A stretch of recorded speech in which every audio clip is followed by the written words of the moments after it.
It'll be interesting to see what the Knicks do. But the Knicks are at a point now where they don't have to blow it up. They may still do so, and they have a right to do so, but with trading the 4 first-round picks and the pick swap for Mikal Bridges, the Knicks don't have a lot of room in regards to actual picks to throw at people. Betting above the rim, only on SportsGrid.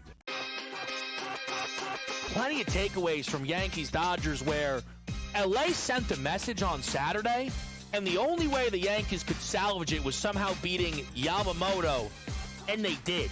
You're staring a sweep in the face. And after losing the World Series, knowing what the opponent is, you know what the narrative would have been on Sunday Night Monday. Oh, the Yankees get swept by the Dodgers. Game time decisions, only on SportsGrid. The two guys that can do it all. Too much electricity this morning. This is a good time. We're having a lot of fun. I had to do a triple take. Ka-ching! Why? Because of parity. I didn't mean to offend. Yeah, it's not going to happen. Load management is a dirty word. Let him rip. You know what? Circumstances provide the results. What? How do you do this once? Oh, Donnie, you got such a good show there. A network that is booming. The early line, only on SportsGrid. The game is on. The stakes are high. But the action isn't just on the field. He's rearranging that rim. Get it inside! SportsGrid's in-game live. Your ultimate second screen experience. Just a little flyer, couple of 15.5-point live line. Every prop, every play, every day. Anything can happen. It's complete chaos. It's smarter to be on SportsGrid.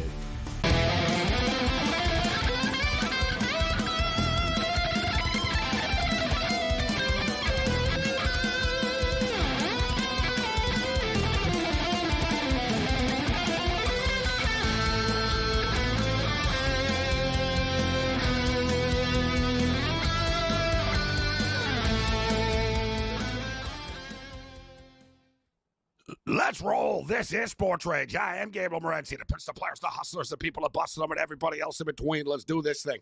The Wicked Wednesday has begun. It's the calm before the storm. The Florida Panthers continue to celebrate their Stanley Cup championship, and why not? If we won the Stanley Cup, I'd get drilled and blasted for like a consecutive month. I've said it before, and I'll say it again. That's like the biggest perk of actually winning a sports championship. It's acceptable to be wasted in public for a couple of days, despite being a professional athlete. You know what I mean? Like, if you're an NHL player, you can't just roll up, like, hammered and start talking crazy. And, like, people be like, hey, listen, you got a drinking problem. You win the Stanley Cup, you can show up hammered for, like, a week. Hell, Ovechkin partied for, like, 2 years after they won the Cup. Meanwhile, the countdown to the NBA championship conclusion is on. The trophy's going to be in the building tomorrow night. And so much talk about, Canada hasn't won a Stanley Cup since 1993. I hate to break it to people from Florida, but, Sam Bennett, he's not from Boca Raton, Florida, right? Just to be clear, he's from Toronto. He's from Toronto. Sam Reinhart, yeah, he's not from Miami. He's from Vancouver. I could go on.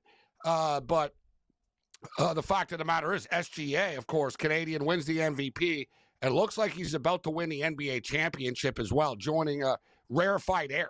Not a lot of players have pulled that off, winning the MVP of the regular season and the championship. Everybody's written off the Pacers already. I'm not completely ready to dismiss them. I think they're going to give their best shot tomorrow. I think they could win, but I also think Halliburton's health is a massive factor in this discussion, in which we'll get into this evening. All right, we got soccer going on. Let's get started with the soccer, actually, because we got Mexico and Suriname playing right now. You're thinking, who's Suriname? They're actually not bad, Suriname. I think they're connected with Holland or something like that, but whatever. It is what it is. We're not here to give you a geographical lesson here right now. But Mexico played Dominican Republic in the first game of the Gold Cup, and the Dominicans gave them all they can handle. I tell you what, the Dominican Republic, this is their first ever Gold Cup, and we know the Dominicans can play baseball. I've always been baffled by the fact that they're not good at soccer, or they don't like soccer. It's a baseball island, all right? They're down with baseball. And So they're now with baseball. This is the first time ever they made the Gold Cup, actually. Their soccer team has gotten better, and they lost 2-1 to Costa Rica tonight, but they gave the Costa Ricans all they can handle. They scored 2 goals against Mexico, which was somewhat of a massive surprise. Costa Rica beat Suriname 4-0, or it might have been 5-0, 4-0, 5-0, whatever. Mexico and Canada are like the 2 best teams in this tournament. I've been telling you guys I'd be surprised if they don't end up playing against each other, with all due respect to the United States of America. But I think Panama is a dangerous outlier. But so Mexico, they need some goals in this game. They're going to score, and I think they're going to be better defensively. So we're already on Mexico and parlays to win the game, but that doesn't help you tuning in right now on SportsGrid Radio and Television Network, Sirius XM Channel 159. What does help you is a bet. Let's go both teams to score. No. I think Mexico tosses a shutout here. I don't think they're going to give up a goal. So we'll play both teams to score no, minus 134. But we're not going to screw up our same-game parlays with it. Let's go with Raul Jimenez to score a goal at minus 163. Let's go Mexico minus 1.5 goals in this game. It was like minus 140, 150. It started to skyrocket before kickoff right now. But I think Mexico will win like by more. I think they're going to win like 3 or 4-0. So, and here's the same game parlay, Mexico to win over 2.5, but that's minus 200. You could throw Jimenez to score the goal in that parlay, and it becomes plus 100, but we're splitting it up. Juventus. There's a lot of question marks about Juventus coming into the FIFA Club World Cup. I thought that the United Arab squad tonight, Al Ain was a live dog. I was wrong. I dead wrong. Juventus, they're not playing around Juventus tonight. 4-0 Juventus at the half right now. Hell, the total was 2.5 in this game, and it was shaded to the under, all right? So Juventus have put a 4 spot up. In-game total is currently 5.5 at the half. Over 5.5, minus 175, under 5.5. Plus 125. Major League Baseball, the Los Angeles Dodgers take on San Diego. Again, Emmett Sheen makes his return as the Dodgers have been weathering the storm with all their pitchers injured, but slowly but surely they're starting to come back. Sheen back tonight, and the market responds. Dodgers minus 205 tonight. Listen, I'm on the Dodgers. I think they're going to win because they don't like San Diego. And last night they started hitting each other, and San Diego hit Ohtani. Speaking of which, let's take Ohtani to hit a home run tonight. let's take Ohtani to hit a home run tonight. Sheehan on the hill here tonight. I think the Dodgers win, but it is pretty pricey. Houston Astros and the Athletics have gotten started in Sacramento. I like the Astros tonight. They're currently minus 155 in game. Game just started. All right, we got to get this. I'm going to get this Ohtani home run prop in. He's due to hit a home run, plus they hit him yesterday. So, he's ready to bring it.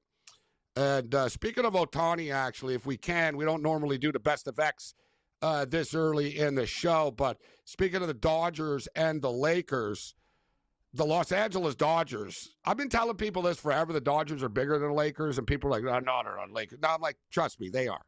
The Dodgers are the kingpins of Los Angeles. The Lakers are really big, but baseball, like the Dodgers have Hispanic fans, Filipino fans, Japanese fans, South Korean fans, African-American fans, white fans. You know what I'm saying? Like the Dodgers, everybody likes the Dodgers. Not everybody likes the Lakers. The Lakers are super popular, but not in the same, like the Dodgers are. But put it this way, the Lakers couldn't buy the Dodgers. You know what I'm saying? Lakers couldn't buy the Dodgers. But the Dodgers, if you're unaware of this, and this blows my mind being a Dodger fan, didn't see this one coming. But the Los Angeles Dodgers have basically bought the Los Angeles Lakers. And if we can, you got the first shot here. Do we have the Ohtani? Ohtani in the Laker jersey. Hey, why not? I mean, the guy could do everything else, right? So $10 billion. That's what the Lakers sold for, $10 billion. Jeannie Buss remains on the Board of Governors, so I'm not, I think there's some, little details and stuff, as the Dodgers have a majority stake. Jeannie Buss still has a little piece of the team, but from, moving forward now, Mark Walter, Los Angeles Dodgers owner, who's actually now the owner of the new Cadillac F1 team, as well in Formula One, is really building his portfolio right now. But if you're going to own teams, it's not a bad two teams to own, huh? I remember the old days when you weren't allowed to own multiple teams. Like you weren't supposed to, like, oh no, you can't. And we all knew they did, but now it's like everything else, actually, though. You know what I mean? It's like 12 people have 98% of the world's wealth. The sports world has actually become this. As a Dodger fan, it's like, all right, cool, they own the Lakers now. And if you're a Laker fan, I can't say the Lakers were mismanaged, but I think, they're going to be even more aggressive now.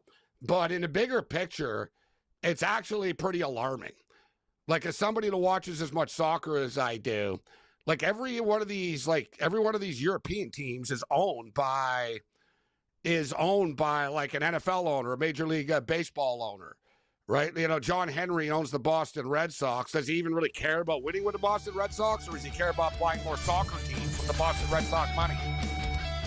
This is SportsRage.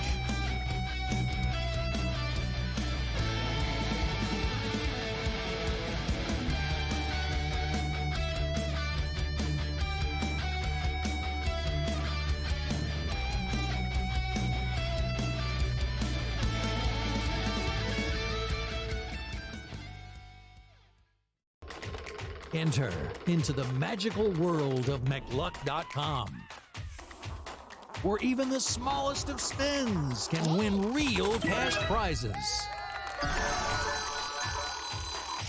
Adventure into over 1,000 of the best Vegas-style slot games. So what are you waiting for? Unlock your free welcome offer today. Join the fun where winners play and players win.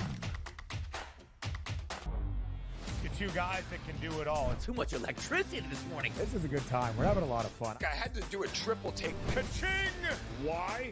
Because of parity. I didn't mean to offend. Yeah, it's not going to happen. Load management is a dirty word. Let him rip. You know what? Circumstances provide the results. What? How do you do this one? Oh, Donnie, you got such a good show there. A network that is booming. The Early Line, only on SportsGrid. Anyone that's been to a sporting event, the atmosphere before a game, I think Game Time Decisions has that same exact atmosphere. This is our arena. This is what we do. There is going to be an energy to Game Time Decisions that you will feel night in and night out. The excitement you get when you lock your bets in, when you're figuring out what you want to do, we can zone in on the biggest games each night. I want this to be the place that people come to before the games start so they feel as ready as possible to lock in their cards. We are going to hit every single one of those markets that you need to know about. We're going to go through every single thing, and I've got a great team behind me that's going to help me get the job done. There is not going to be a better place, I promise you, than Game Time Decisions to get that new information, react to it, and be able to then bet accordingly. We will have everything at our disposal, and we will use that to our advantage. I'm Kevin Walsh. Tune into Game Time Decisions from 6 to 8 p.m. Eastern on SportsGrid.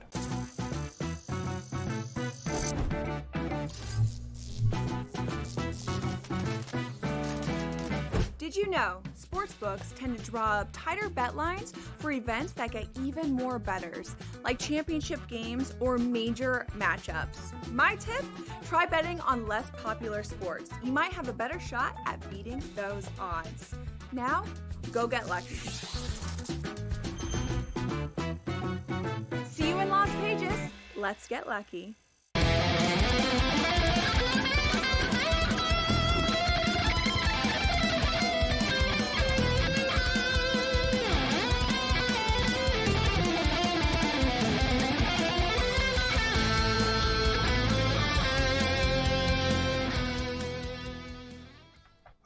Let's roll. This is SportsRage. I am Gabriel Morency. The Wicked Wednesday, SportsGrid Radio and Television Network, Sirius XM Channel 159. We've got soccer fever, but we got live baseball going on as well. The big-time news of the day, if you're just joining us and you didn't see this, I nearly fell off my chair when I saw that the Los Angeles Dodgers bought the LA Lakers as Jeannie Buss decides to cash out and cash in a large manner as The Los Angeles Lakers were bought by the Buss family in 1979, and they paid $67 million for the Los Angeles Lakers in 1979. They just sold in 2025 for $10 billion. The amount of like exponential growth of sports franchises. That's why when you hear these like terrible sports owners, like in Colorado, the Rockies guy, or that loser in Pittsburgh that looks like Tucker Carlson. Loser in Pittsburgh. The guy in Pittsburgh. These guys they're billionaires, and then they cry about baseball. Oh, the system's broken, and it's a terrible business to be in. Sell the team. Sell the team. Why don't you sell the team then? Because you don't sell the team because you know you're going to hang on to the effing team, and in like 10 years you'll sell the team, and you're going to get like $4 billion, $5 billion. Hell, the Tampa Bay Rays are selling for $1.7 billion right now. They don't even have a stadium, and they're getting $1.7 billion.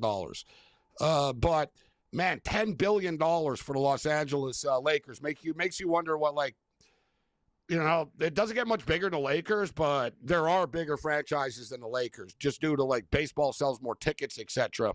So like the Yankees, the Cowboys, makes you wonder how much they're actually worth. If the Washington Commanders sold for $6 billion a couple of years ago, massive, massive money.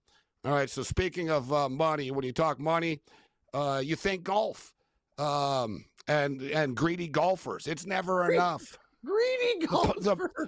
It's never enough. I got to go to a new tour to grow the game. Hey, Brady, how's that growing the game thing going? Like, I haven't seen him do one thing. Like, not one. Like, I haven't seen one live youth camp. I haven't seen any. Like, I haven't seen anything. Like, what have they done to grow? I see Phil Mickelson on Twitter trolling all the time. What's he done to grow the game, Brady? What have they done to grow the game?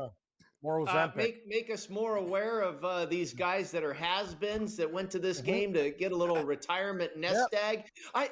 That's why I love Dustin Johnson. I said this was my favorite pairing at the U.S. Open. Dustin Johnson, Jon Rahm, and Jordan Spieth. God, that would be fun to follow that three ball right there. All U.S. Open champions. Oh, and by the way, they all attend the Masters Champions dinner as well. DJ never once said it was growing the game and this BS. No. He said, yeah, I went there for the money. Wouldn't you? I just love how brutally honest DJ is. Love the way he struts up and down the fairway. Him and Rahm and Spieth, what a group to follow. But the other hypocrisy in this, Brady, though, is a guy like Rory. I wanted your take on this. As Van Pelt said the other day, Scott Van Pelt, never saw a Rory heel turn coming, but Rory, somebody that, was so about growing the game and the PGA and protecting the sport and all this, and then started the TGL stuff. And I always thought that was interesting. He was so irate that other guys left, but you're starting your own effing league, but that's okay. So you're going to make money. You're going to start your own league. But a lot of and I say this because all these PGA golfers now, Brady, they don't do interviews after. They don't face the media after.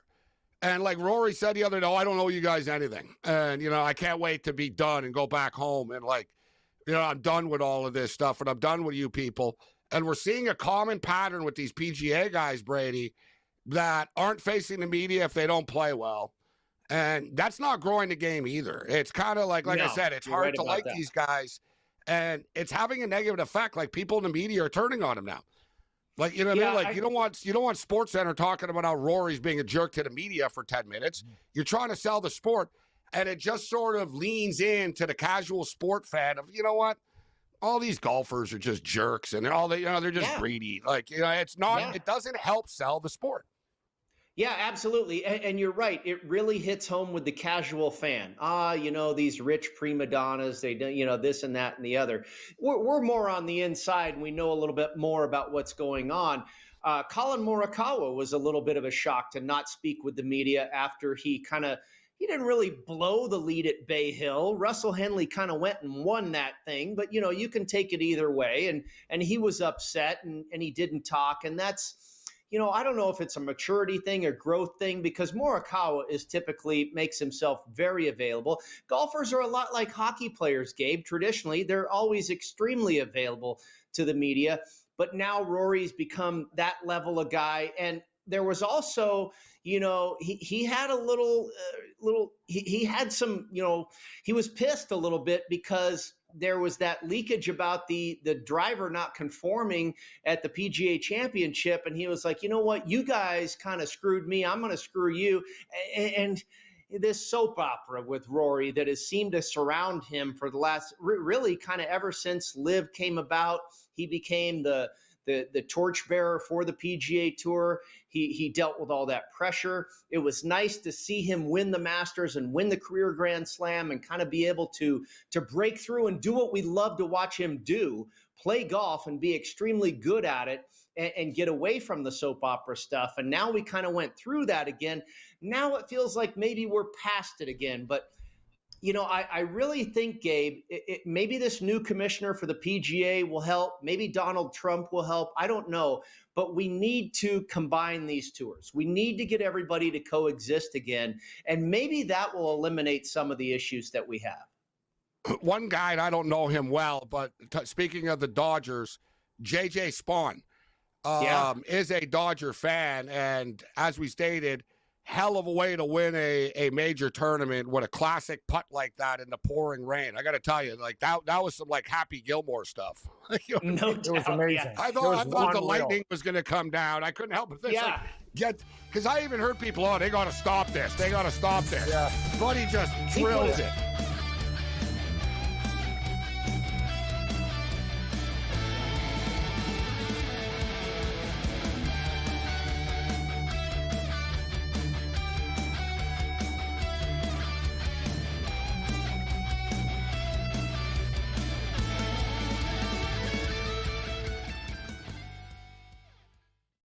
On June 25th at 7:30 p.m., ditch the guesswork.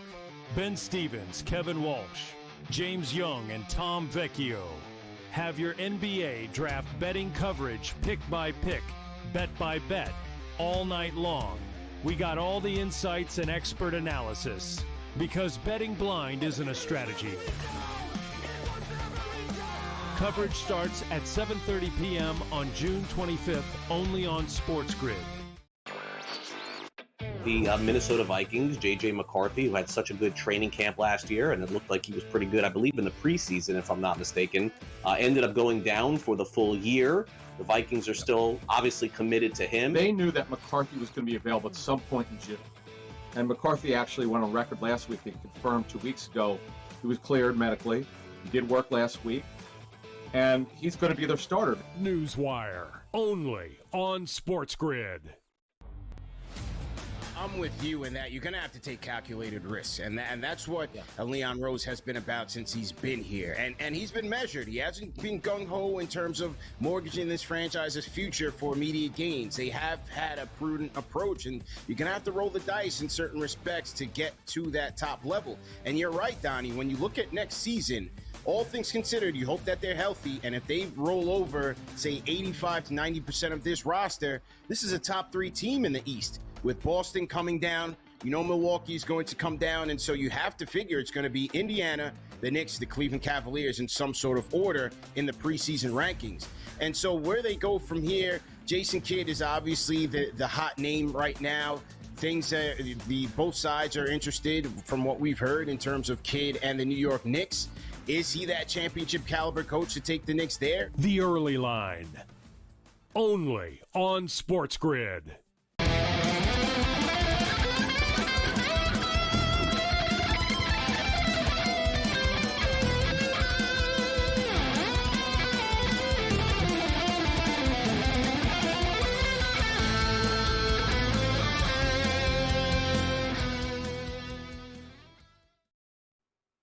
Let's roll. This is SportsRage. I am Morency.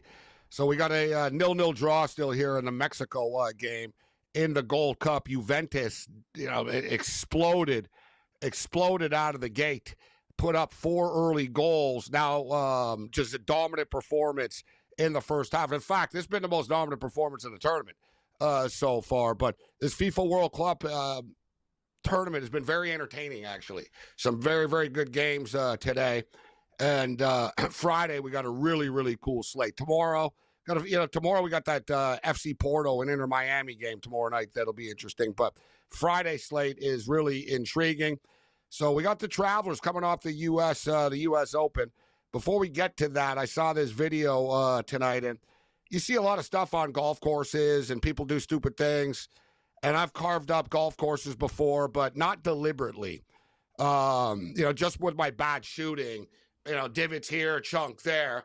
This kid here, though, there's a debate online about what should happen. What should happen to this kid?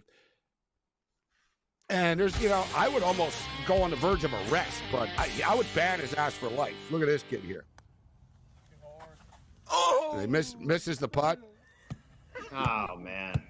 What an That's idiot. The green. That's so bad. That's hard to fix. That's all really right, bad. so you got to clearly. That's not the only video like that either. I would ban him for life. That. Like, I wouldn't let him back on the golf course, right? But Good call, No, Rich. that's not at all. I worked at a golf course. You know how hard it is? Like, by the way, just even all the marks it makes, and you have to fix it with your ball markers. That guy's putting craters in there. Other people have to play. You're costing people bring up money, a great time. point. Well, that's on the verge of Make a it work criminal on the to golf me. course, Cam. Say, listen, you're Yeah. not going to play here until you work here for the next year, Yes. and you're going to maintain these greens and learn what the heck you just did to this. Well, crew what's the of difference? Guys that absolutely despise you right now. What's the difference between this and smashing a store window? Or How about Wyndham Clark or tearing apart a locker room, throwing his driver and nearly injuring banned. people? He's banned. Is from he banned? Oakmont. Yes. Good. He's not. Guys Good. at He Oakmont should like be. Wyndham Clark's a menace to society. You're banned. I don't care who you are. Click. You're done. But This these guy's kids- ruined the locker betting room. wise, Cam, for a while. I know he's psycho. these kids, though, like I said, like that's a good point, Brady. I mean, but we're not in that. It's not happy days anymore, where you got to wash dishes in a restaurant if you you upset They them, used right? to So do like, it to us, Gabe. Like, bring Happy Days back. I like your idea, Brady. Like in the old days, like. That's Gabe, like beautiful. I remember, Gabe knows when we used to sneak on a course, Brady. We bring 3 clubs. All you see is the Dobermans coming. I'm like, in the lake. Like, we're gone, man. These I would dogs are basically chasing us. tell them, listen, like you need to pay for this, or we're going to Yes. criminally charge you for vandalism. Yes. Like that, I look at it like it's a vandalism issue here, because there's a difference between getting mad on a golf course and throwing your club and accidentally doing something. But this kid just sort of recklessly started smashing things. And in a day and age where people seem to get arrested for everything, this seems to be like worthy of it. It happened, greens are down the street pristine. from me at a local high school. Yeah. Some kids chopped down the centerpiece trees in the quad that were there for 40 years or something like that. And mom and pop had to buck up big time to pay for those trees, to replace them. I mean, 40-year-old tree that's 40 feet high isn't cheap. Well, look at the guy in Alabama. He went to jail, Brady. He dies in the absolutely. tree. Same thing. He went to jail for that, guys. He killed a tree out of spite after Yes, a he football did. game. And he was like, oh, you That's the stupid best Auburn 30 kids, for you like 30 your ever. tree? Yeah, it's the best. Updike, what a psychopath. The guy The poisons best a thing tree. is, too, he got fined. He went to jail and he got fined like, $1 million.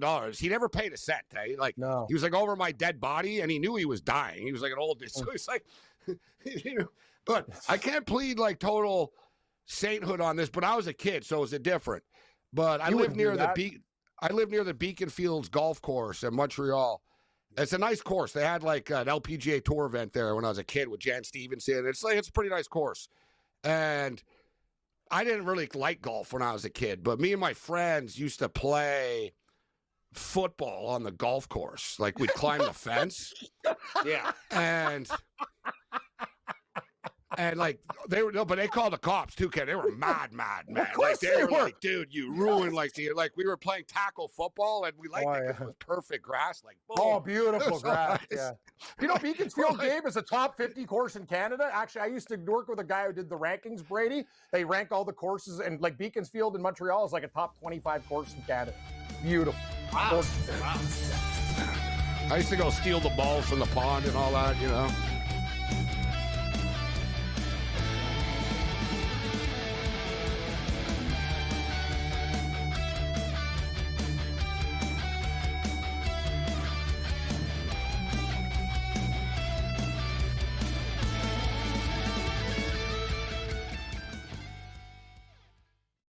On June 25th at 7:30 p.m., ditch the guesswork. Ben Stevens, Kevin Walsh, James Young, and Tom Vecchio have your NBA draft betting coverage pick by pick, bet by bet, all night long. We got all the insights and expert analysis because betting blind isn't a strategy. Coverage starts at 7:30 p.m. on June 25th, only on SportsGrid. The Minnesota Vikings, J.J. McCarthy, who had such a good training camp last year, and it looked like he was pretty good, I believe, in the preseason, if I'm not mistaken, ended up going down for the full year. The Vikings are still obviously committed to him. They knew that McCarthy was going to be available at some point in June. And McCarthy actually went on record last week and confirmed 2 weeks ago he was cleared medically. He did work last week. And he's going to be their starter. Newswire, only on SportsGrid.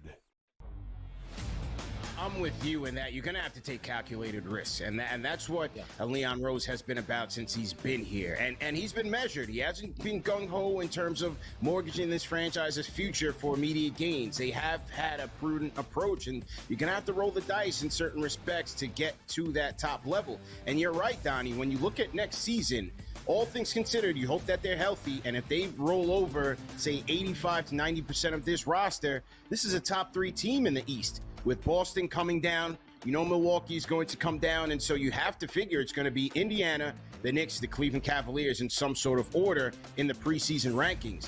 And so where they go from here, Jason Kidd is obviously the hot name right now. Both sides are interested from what we've heard in terms of Kidd and the New York Knicks. Is he that championship caliber coach to take the Knicks there? The Early Line, only on SportsGrid.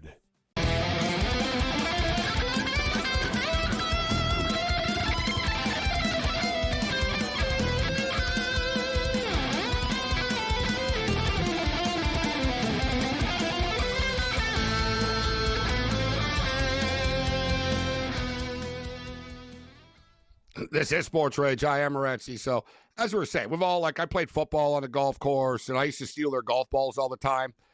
And I got the old, it's our property. They actually came to my door and stuff because I hit them pretty hard. I used to go all the time. I even put, the scuba mask on and everything. Get down in there. Oh, yeah. And, I was into it because I realized, you can make money off of this, right? People were like, I'll give you, hop in, I'll give you some money. So I was young. I was 8, 9 years old. But this guy's just a punk. He's not 8 or 9 years old. They're drinking beer. His other buddies thought it was funny, too. So, I don't know. Yeah. If I'm Sheriff Lobo, if this is the Dukes of Hazzard here, Roscoe Pico train, you're all going to jail. You're all being charged with vandalism. I like Yeah. it. Really, You really could probably charge him with vandalism, for sure. Or, better yet, the marshal, too. I just wish this marshal saw it live. Hell, those marshals used to track my ass on golf courses. All right, so the Travelers, let's get into this one.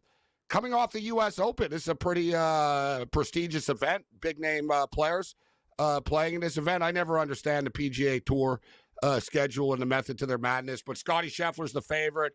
Rory, I suddenly hate everybody. McIlroy is the second choice. Morikawa, same thing. Stooge. Xander always complains. I'm not going to wear the USA hat. I'm going to wear my ping hat or whatever. Yeah, shut up, Xander. I got no. I don't have Cantley enough money already. I got no beef with Cantley. I don't know. Should I? He plays slow. He's another guy that. He's a slow player. He's a slow one. Tap. It takes him 40 seconds to hit the shot. Victor Hall is my guy. Because he's a Norwegian that listens to death metal. I like his videos. He's driving into Augusta, and he goes, getting ready for Augusta. He's listening to, Norwegian death metal. Hovland's the best. He's cool. No, those other guys are right. Patrick Cantlay, Gabe, if you watch golf tournament. Oh, no, I can't watch. When I watch, me and Carver talk about, when I watch Patrick Cantlay play golf, my blood pressure spikes. The guy takes Gabe. He takes a minute and a half. He's waddling over the ball. It's like a 4-foot putt. Just hit it. He's in Goldman Sachs. Yeah, he's money. How about this, just from a golf betting perspective? And I'll ask you first, Brady. I was part of the hipster golf crew, and normally I'm not, but I was like, you know what? Sepp Straka feels like a weird, good pick. We're going to the U.S. Open. It blew up on our faces. Yeah. Does he bring it this week now that he's 32-1? Hey, and no one's talking about him now suddenly. Yeah, you know what though? He is being talked about because he makes a ton of sense at this course. I tried to swerve the guys that everybody's talking about this week. Everybody's talking about Straka and Russell Henley and Daniel Berger and Brian Harmon and Victor Hovland. And we're talking about this. We go over this every week. Here's the most popular stuff at BetMGM. The highest ticket count, no surprise, at BetMGM, Scotty Scheffler. Number 2, Victor Hovland. Number 3, Sam Burns. I want no part of Sam Burns this week. Yeah, this guy went through the ringer last Sunday. I'm not sure he's ready for more golf right now. And he lost in a playoff in the Great White North up by you guys in Canada the week before. Biggest liabilities at BetMGM. Victor Hovland. And here's the other soup du jour, the player of the week, Cameron Young. Everybody loves Cameron Young this week. Victor Hovland, Cameron Young, and Sam Burns are the biggest liabilities. So, Gabe, I think you're spot on that Sepp Straka makes a ton of sense here. I just tried to stay away from the really popular guys, and you went down that list of the top guys on the board and poked holes in why you don't want them. And I came up with different reasoning, admittedly, but I didn't get to a player that I wanted this week until I got to Bobby Mack, Robert McIntyre at 45-1. He didn't go through that ringer on Sunday. He didn't go through that weather and that mental stress of what it was like down the stretch at the U.S. Open. He was sitting in the clubhouse for 2 hours with the lead because he played really well. So I think this is a case of good form translating into this week. Whereas you got, Sam Burns, Adam Scott, JJ Spawn. Those guys have been through, the gauntlet last week. I don't know if they're ready to tee it up again and win again this week. What about McIntyre, though? Wasn't he the one that got burnt by the putt? Yes. Well, yeah, but he was sitting in the clubhouse for 2 hours. He didn't go through all that. Yeah, he finished a lot earlier than those guys, so he didn't really have to deal with that mental anguish and stress. And, so I went with him. I went with Siwoo Kim, who plays really well on Pete Dye courses, played really well at the U.S. Open last week. I got him at 50-1. I did go with Harmon. He's very popular this week. He's been a monster at this course. He's finished top 10 here 7 times. He also plays Pete Dye courses really well. And then I went with a couple of bombs. Cam, you know this, because we've got Rory and Scotty in the field. You can get like multi-time major champions at triple digits this week. I got Matt Fitzpatrick at 110-1 and Davis Thompson at 125. Thompson's Water Seal, my old friend. Great for your deck. Yeah, I used to. You know what? He actually has a game for this course. And Gabe, to Brady's point, Harmon hits it straight. Like Harmon should be 40-1, not 80-1. Like in that, he should be a mid-tier guy. But yeah, I don't know.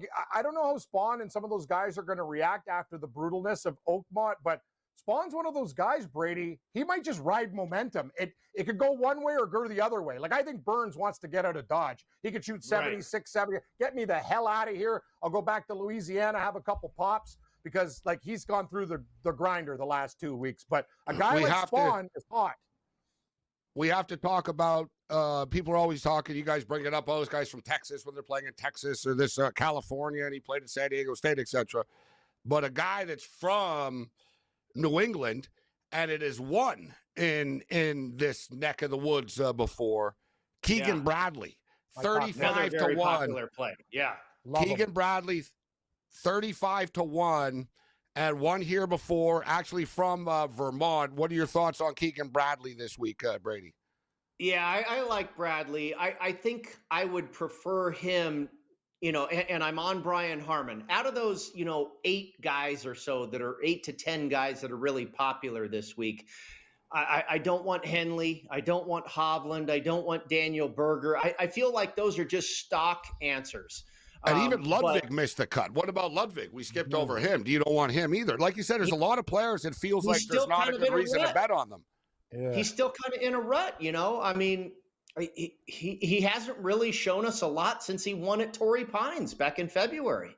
I love the guy to death. He's one of my favorite players in the world, and I can't wait to bet him again. But He just doesn't appear to be in form right now. But Bradley and Harmon, I would expect out of those guys that are getting a lot of action this week, I think Bradley and Harmon will both show up.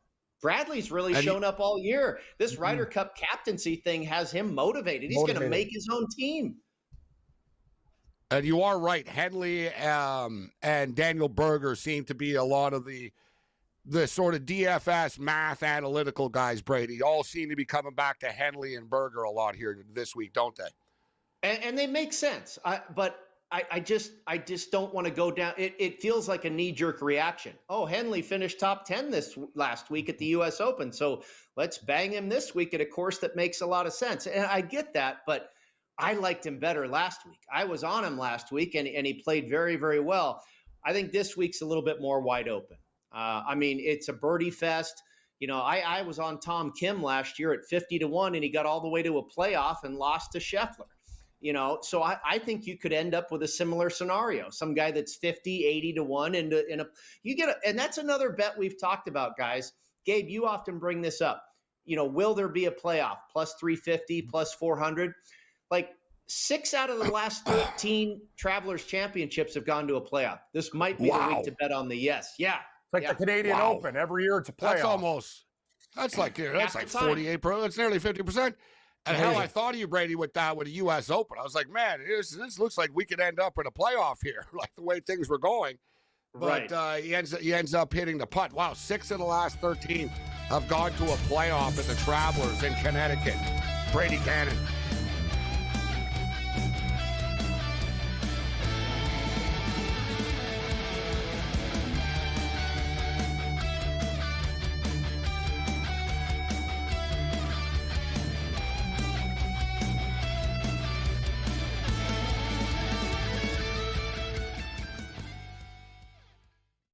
On June 25th at 7:30 p.m., ditch the guesswork.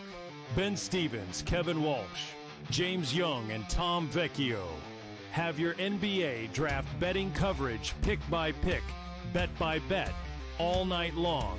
We got all the insights and expert analysis because betting blind isn't a strategy. Coverage starts at 7:30 p.m. on June 25th, only on SportsGrid. The Minnesota Vikings, J.J. McCarthy, who had such a good training camp last year, and it looked like he was pretty good, I believe, in the preseason, if I'm not mistaken, ended up going down for the full year.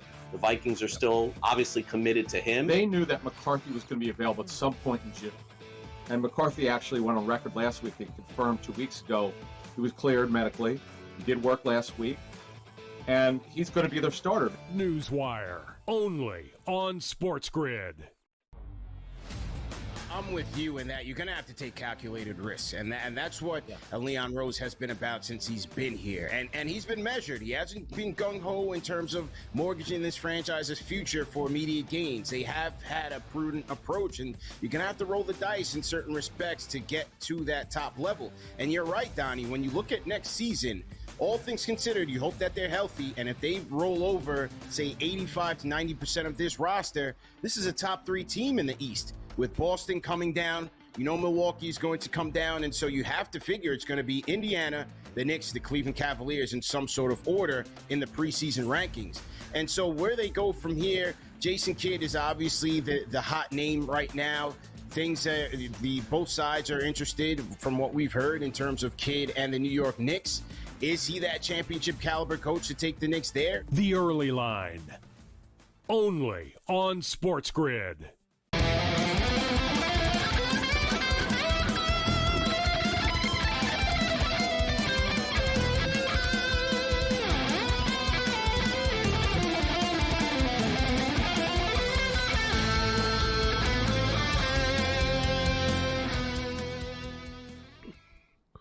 Let's roll. This is SportsRage. I am Morency. Mexico and Suriname are still scoreless right now in the 37th minute. And Mexico are one of these teams, man. You bet on them, and it's always frustrating. It's always dramatic. They always seemingly get like some sort of mystery penalty kick in the last minute of the game, and they find a way to win the game. Speaking of which, Real Madrid today, that was crazy stuff, man. With Al Hilal from Saudi Arabia 1-1 game, 90th minute. Real Madrid is awarded a penalty kick, and it was a soft one. And they didn't score. It was actually stopped. And the game ended in a 1-1 draw. But I've got Mexico. I need Mexico to win this game. I got them in a couple of big parlays to close out. And I also lay 1.5. I can live with not hitting the 1.5. We did smash both teams to score. No. But Mexico do not look very good. They only beat Dominican Republic 3-2. Canada are lethal, like as we saw last night after their 6-0 win against Honduras. And I'm telling you, they're plus 550 right now. It's great value. Like Mexico don't look good. The USA are shaky, and Canada are locked and loaded and ready to dance. So there's an advanced little future bet for everybody. Get in on it if you want. I'm already in on it at plus 600. So we'll keep our eye on this. We got Major League Baseball going on right now. The Los Angeles Dodgers and San Diego renew the rivalry tonight. Things got heated last night at Chavez Ravine. It's 1-0 for San Diego on the top of the third. And the Rockies are up 3-1 on the Nationals. The Nationals are that bad. Guardians up 4-0 on the Giants, 1-1 Athletics, and the Astros. And I was saying earlier about the news of the day, the Los Angeles Dodgers have bought out Jeannie Buss, and the Dodgers now own the L.A. Lakers. And God bless the internet, because I nearly fell off my chair when I saw the Shohei Ohtani in the Laker jersey. It didn't take the internet long. He looks pretty good, actually. Look at him, he looks pretty good. He looks very svelte. Yes, very svelte. Dude, Shohei Ohtani is a big dude. People don't realize it.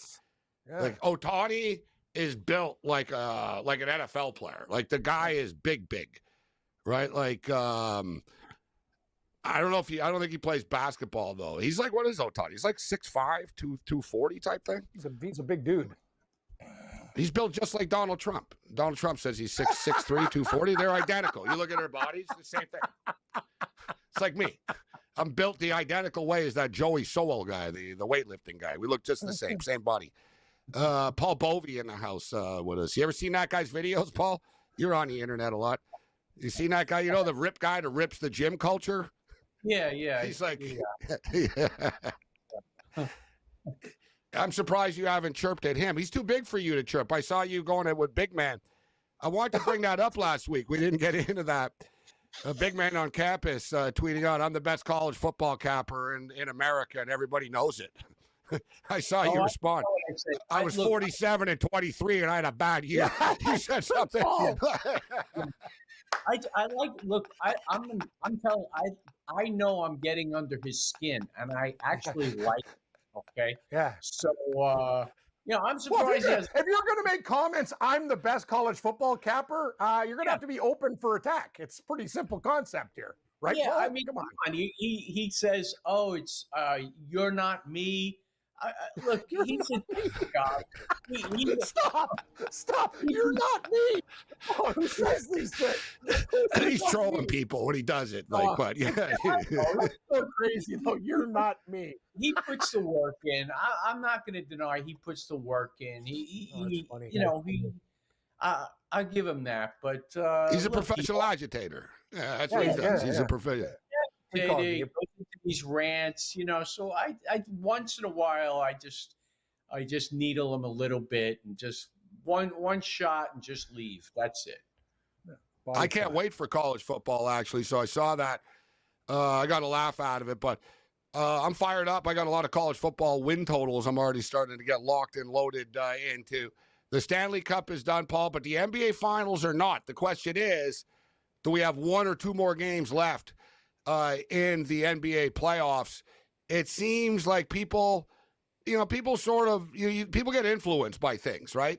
So they saw the Oilers lose, and I've heard a lot of people say, well, it's kind of over, just like the Oilers, and because the Pacers lost, but the Pacers were hanging around. I mean, hell, they cut the lead to 95-93 the other night, despite playing terribly and Halliburton playing terribly and getting hurt. They were down 95-93 at one point. It does feel inevitable that Oklahoma City are going to cut down the nets and they're going to win this thing, Paul. But I think the Pacers have a couple of bullets left. And I'm thinking Pacers first half tomorrow. You know, we saw the wheels fall off in the last 30 seconds, and Oklahoma City ended up covering that 7 to 6.5 the other night, 2 games ago. So there's always that sort of, the wheels could fall off late, but I don't think the Pacers are just going to roll over and get blown out tomorrow night, Paul, like so many do. Look, the Thunder still haven't proven that they're dynamite on the road. They, as you mentioned, they're 1-8 against the spread on the road. 5-4 straight up, 1-8 ATS. 1-8, and they just snuck by the other night. Terrible beat for those who took 6.5. And the comment I made on the game is, if you're a value player, gambling is a lot about value. You can't lay points. You can't lay 6 points on the road with Oklahoma. You just can't. So if you like the Thunder, you sit back and maybe hope for a 2 or 3, and you would have gotten it at some point in that game where they ended up winning by 7 points. But, as far as tomorrow, I would agree with you. Indiana, during these playoffs, has responded very favorably to losses. They've averaging about 64, 65 points off losses in the first half. So I would look for Indiana to at least score, put some points on the board in the first half, whether Halliburton plays or not. And if Halliburton does not play, there's one prop that I really favor here. But more than likely, Oklahoma wins the series, obviously. If you're going to play Oklahoma, there are other ways to play it, like playing 1,800.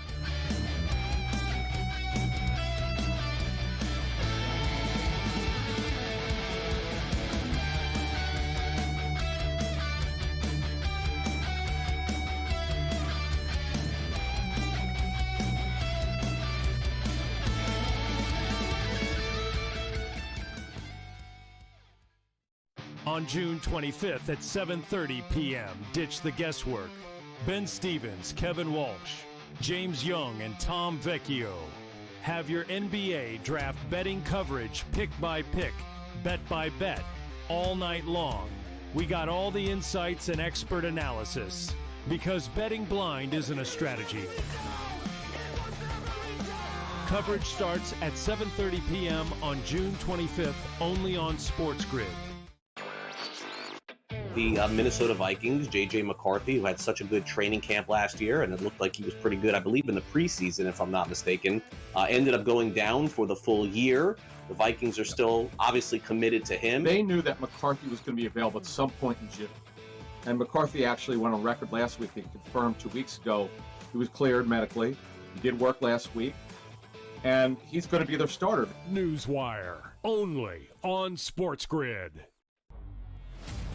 I'm with you in that you're going to have to take calculated risks. And that's what Leon Rose has been about since he's been here. And he's been measured. He hasn't been gung-ho in terms of mortgaging this franchise's future for immediate gains. They have had a prudent approach, and you're going to have to roll the dice in certain respects to get to that top level. And you're right, Donnie, when you look at next season, all things considered, you hope that they're healthy, and if they roll over, say, 85 to 90% of this roster, this is a top 3 team in the East. With Boston coming down, Milwaukee's going to come down, and so you have to figure it's going to be Indiana, the Knicks, the Cleveland Cavaliers in some sort of order in the preseason rankings. And so where they go from here, Jason Kidd is obviously the hot name right now. Both sides are interested from what we've heard in terms of Kidd and the New York Knicks. Is he that championship caliber coach to take the Knicks there? The Early Line, only on SportsGrid.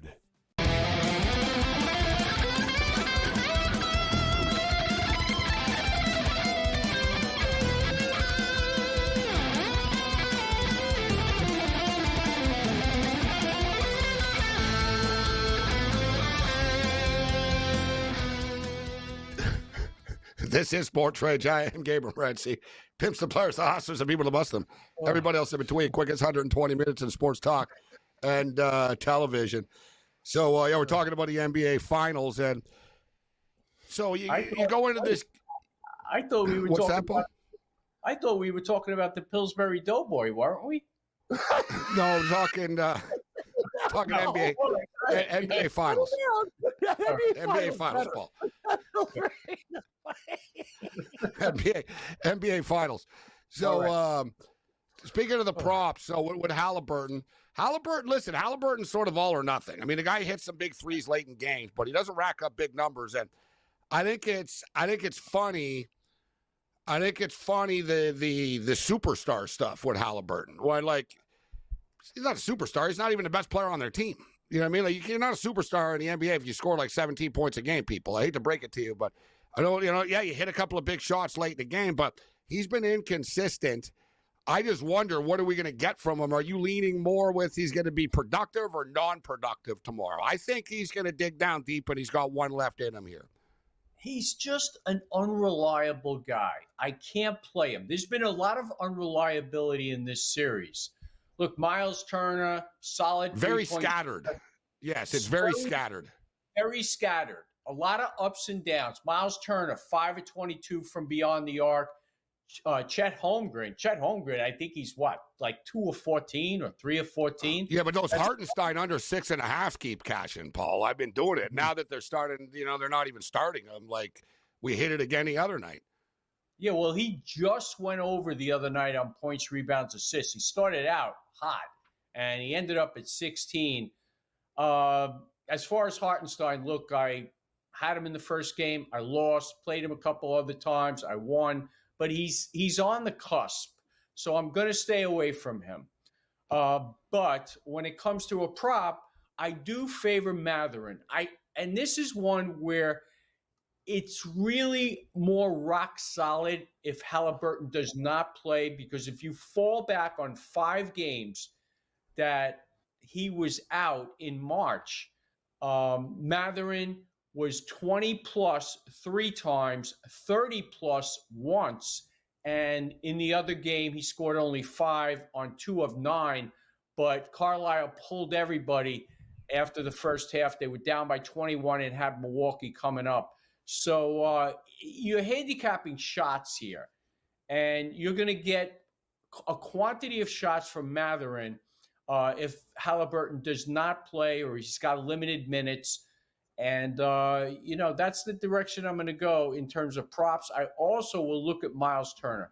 Miles Turner, another guy, as I mentioned, 5 of 22, but he's 13.5 here, and he's 12-6 to that number in these playoffs. I'm sorry, he's 12-9, but 3 of the games have landed at 13. And I have to feel he's going to pick it up here. He's home. You know what it is? He's been brutal 3-point. You see his 3-point shooting? It's like 3 of 19, I guess, in the last. That's the whole thing. He hits a couple of those, you'll hit your prop because he's still getting 14, 15, whatever. I was looking at the same thing. He had a 4 of 4 game against Cleveland, and ever since then, he's completely just went off a cliff. But these guys, shooters will shoot. He's a 38% 3-point shooter, and you got to figure he's going to get it right and nail 2 of them tomorrow. Ben Mathurin dropped that 27, and I always think he should play more, but then you see he's reckless on the court at times, so you understand why Carlisle's got to rein him in. But I agree with you, Paul. Tomorrow night, they don't win unless Mathurin gives them 17 type of deal, or they're not in the game, right? They're going to need points tomorrow night. That was kind of a fluke that McConnell gave them what he did the other night. Siakam's prop, guys, is 21.5. He's been the most consistent player. He's going to get there. So I like Siakam over the 21.5 tomorrow. Like Paul said, everyone's so inconsistent on the Pacers. And you look like Nembhard's starting to hit a wall right now. Naismith has hit a wall. Toppin's number's 10.5. Miles Turner, you never know what you're going to get from him. McConnell's at 10.5. Mathurin's at 10.5. Halliburton is listed. Halliburton's listed at 13.5 right now. So those are the Pacer props. Halliburton, 13.5. Mathurin, 10.5. McConnell, 10.5. Nembhard, 10.5. Naismith, 11.5. Siakam, 21.5. Toppin, 10.5. Turner, 13.5. And then you look at Oklahoma City, SGA.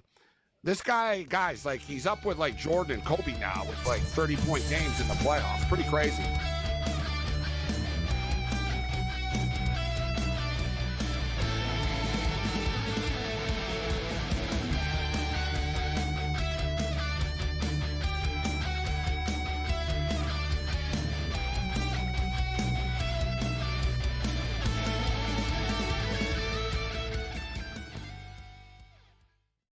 On June 25th at 7:30 p.m., ditch the guesswork.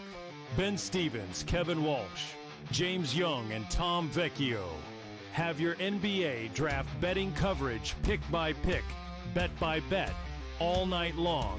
We got all the insights and expert analysis because betting blind isn't a strategy. Coverage starts at 7:30 p.m. on June 25th, only on SportsGrid. The Minnesota Vikings, J.J. McCarthy, who had such a good training camp last year, and it looked like he was pretty good, I believe, in the preseason, if I'm not mistaken, ended up going down for the full year.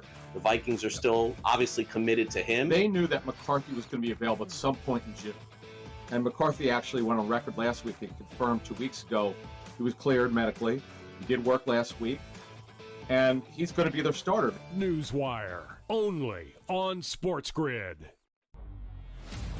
I'm with you in that you're going to have to take calculated risks. And that's what Leon Rose has been about since he's been here. And he's been measured. He hasn't been gung-ho in terms of mortgaging this franchise's future for immediate gains. They have had a prudent approach, and you're going to have to roll the dice in certain respects to get to that top level. And you're right, Donnie, when you look at next season, all things considered, you hope that they're healthy, and if they roll over, say, 85 to 90% of this roster, this is a top 3 team in the East. With Boston coming down, you know Milwaukee is going to come down, and so you have to figure it's going to be Indiana, the Knicks, the Cleveland Cavaliers in some sort of order in the preseason rankings. And so where they go from here, Jason Kidd is obviously the hot name right now. Things both sides are interested from what we've heard in terms of Kidd and the New York Knicks. Is he that championship caliber coach to take the Knicks there? The Early Line, only on SportsGrid.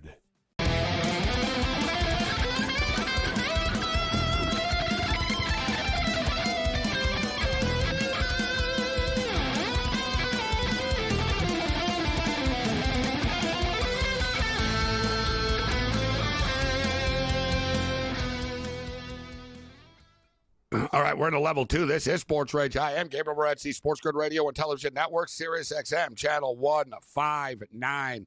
We're scoreless at the half in the Gold Cup. Mexico, disappointing performance. They were like minus 600 favorites at post.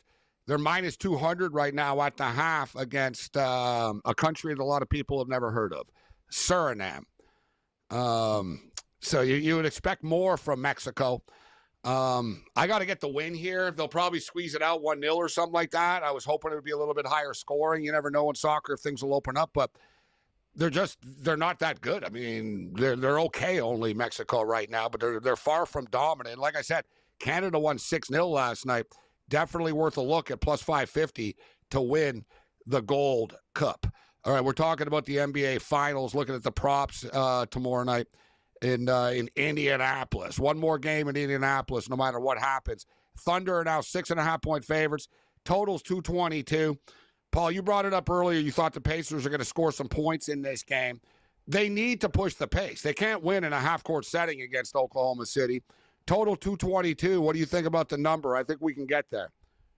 I think we can get there. Look, Pacers are going to pull out all the stops. They'll be fouling at the end. They're not going to give up easy. So 222 seems fairly priced. We've seen games up as high as 227 here. So I think you're getting the best of it at 222. I would definitely lean to the high side. And as I said, I'm going to go with Indy first half, team total over. And if I could get 59 on OKC, it's 58.5. But, you know, some guy may put up a 59 or some book might. I'll go under the 59 for them in the first half. Indy, you got to figure they're going to come out, play as hard as they possibly can. There's no look back after tomorrow if they lose the game. So that's it, you know. So what do you do now? Speaking of that's it, Paul, you bet the ponies daily. I know that. So it's horse season now until football season for you after the NBA? It's horse season. I am going to be ramping up on football. I'm going to try to get started early this year. I want to be prepared just like you. You're always prepared. That's why you got your win totals in. I look up to you in that regard. Yeah. I look up to you in that regard. That was amazing. Well, my famous Houston Cougar over win total. Yeah. Keep it under your pillow, Gabe. Under your pillow. Look, the ponies are a daily activity. Let's say, except for Mondays and Tuesdays, no major tracks going. But yeah, we got Saratoga coming up, and that is a great meet because there's a lot of handle, and I like handle. And so it should be a good summer. And as I get ready for football, and we all should be getting ready for football and to make some money. And there's opportunities out there. 72 days away from some big-time college football games right now. Like, it's getting serious where before we know it, teams going to be practicing for these games. And, the NFL, a couple of weeks after that. But I've always said this. I always bring this up at this time of the year, though, Paul. I'm always hesitant to bet if I like a team over now at this time of the year before camp and injuries happen. I prefer to bet unders, like if I'm betting team totals in the future before training camp. Because you get the better number now, but you got to risk the injury, right, Paul? Yeah, you got to risk the injury. You never know what happens. There's a lot of time. And could bet the guys. You could bet on a team. And think about it, it goes both ways. You could bet on a team, and it could be a big injury on another team in the division that you're in too, and it helps you, right? So it could go both ways. But I've always been more of an under guy when I bet like season win totals in advance. And that makes a lot of sense, Gabe. I think whenever you bet overs, player props, whatever. I mean, we've all fallen victim to a player who gets injured short of a mark, a yardage by a few, and he gets pulled from the game. There's just advantages to betting unders, and you usually get the best of the number because the public generally gravitates to the over. So unders make a lot of sense, but oftentimes when you play them early, the number hasn't been driven up yet because the public money hasn't come in. That's why you're getting the value, guys, because the average, Johnny Sixpack doesn't want to have $500 or $1,000 betting on a future that's still months away from even starting. All right, here's one, guys, before we get Paul out of here. We got a couple of minutes, but I remember last year we had a vehement debate about the Carolina Panthers and the Panthers win total. And, listen, they got okay down the end of the stretch. At the end of the season, they started to compete. I like what Bryce Young brought to the table. And I got a guest on, Rick Saratella, who told me the other day he thought the Panthers would be the worst team in the NFL this year. And I said, no, I don't think they're going to be the worst team. Like I was, I'm actually higher on them this year. I think they'll win 6 games or something like that. But I don't think they're going to be the worst team in the league. But it surprises me looking at the odds right now, guys. If I have to, forget the odds, Paul, if I just have to ask you, who do you think the worst team in the NFL is going to be this year? Who's going to have the worst record? I just haven't thought about it, but it won't be the Panthers. The Panthers, Cam, right? Okay, because you were on the Panthers along with me, and they came on at the end of the year and played solid football, and I refuse to believe it's going to reverse course at this point. I think it's going to head in the same direction as the year finished. So I'm not sure who's going to be the worst team. I'll come to some conclusion over the next few weeks, but right now I'm going to stand back on that. The Cleveland Browns are favored to be the worst team in the league, which I'll disagree with. Okay, so the Cleveland Browns, I want to make one point. The GM came out and said they might keep 4 quarterbacks. I mean, you talk about insanity. That's why they've only had 4. I think they've had 4 winning records since the millennium. 4 winning seasons. That's it. How do you keep 4 quarterbacks on a roster and take up roster space? It doesn't make any sense. Bro, in the draft, Paul, they took 2 running backs and 2 quarterbacks with 4 of their first 5 picks. They think it's a fantasy football draft. Like they're drafting the same positions. Like, you know what I'm saying? Like, it is baffling, but they actually have talent, though. Even though they're dysfunctionally and they're stupid, but they have talent on the team. The quarterback situation, you got Joe Flacco, you got Kenny Pickett, and then Shedeur Sanders, for the record, got stopped by the cops today for going like 105. Your New York Giants are the co-favorites to be the worst team in the league. I don't see that either. They got the Giants. But are they going to be the worst team in the NFL? I don't think so. I don't think so either. I think they've improved the team. And look, I'm not a fan of Russell Wilson, and you know that. I think the guy is finished. I think him and Aaron Rodgers should have packed it in a couple years ago. And Russell Wilson is a horizontal passer. 3 yards in a cloud of dust. I think they're a lot better off with Jameis Winston, and they're going to find that out early on. And as far as Jackson Dart, maybe he'll get a few snaps along the way. But if they want to win, Jameis Winston's going to give them the best shot. I would expect that Jackson Dart is going to get some time here. Supposedly, he's really lighting it up. Everybody loves him. It seems like it's inevitable that he will get his opportunity to play. The Saints are plus 600 to be the worst team in the NFL. The Tennessee Titans are plus 800. The Jets are plus 900. The Panthers are plus 1,200. Kim, we'll get Cam's thoughts on the other side. Paul, always good, my man. Thank you.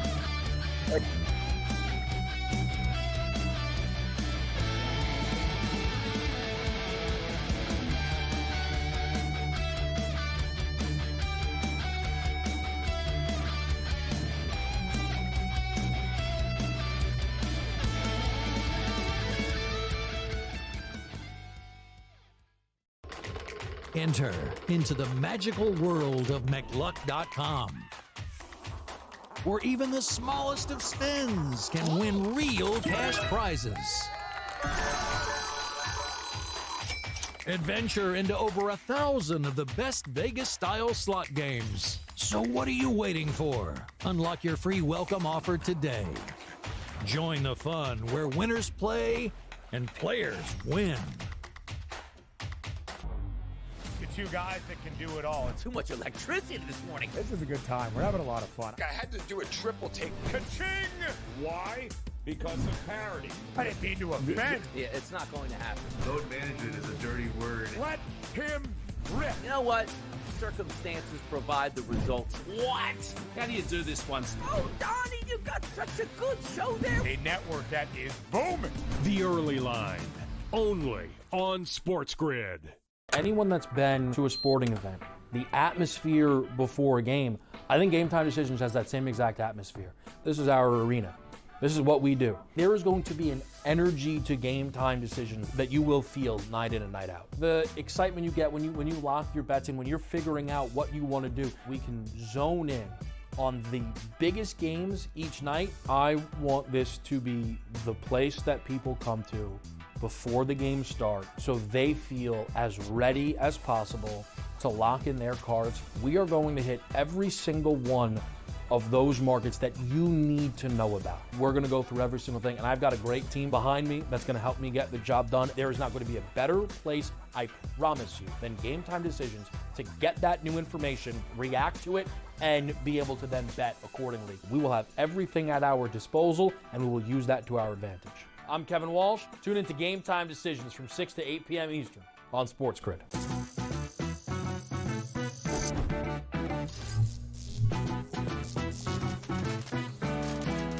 Did you know sportsbooks tend to draw up tighter bet lines for events that get even more bettors, like championship games or major matchups? My tip, try betting on less popular sports. You might have a better shot at beating those odds. Now, go get lucky. See you in Las Pages. Let's get lucky.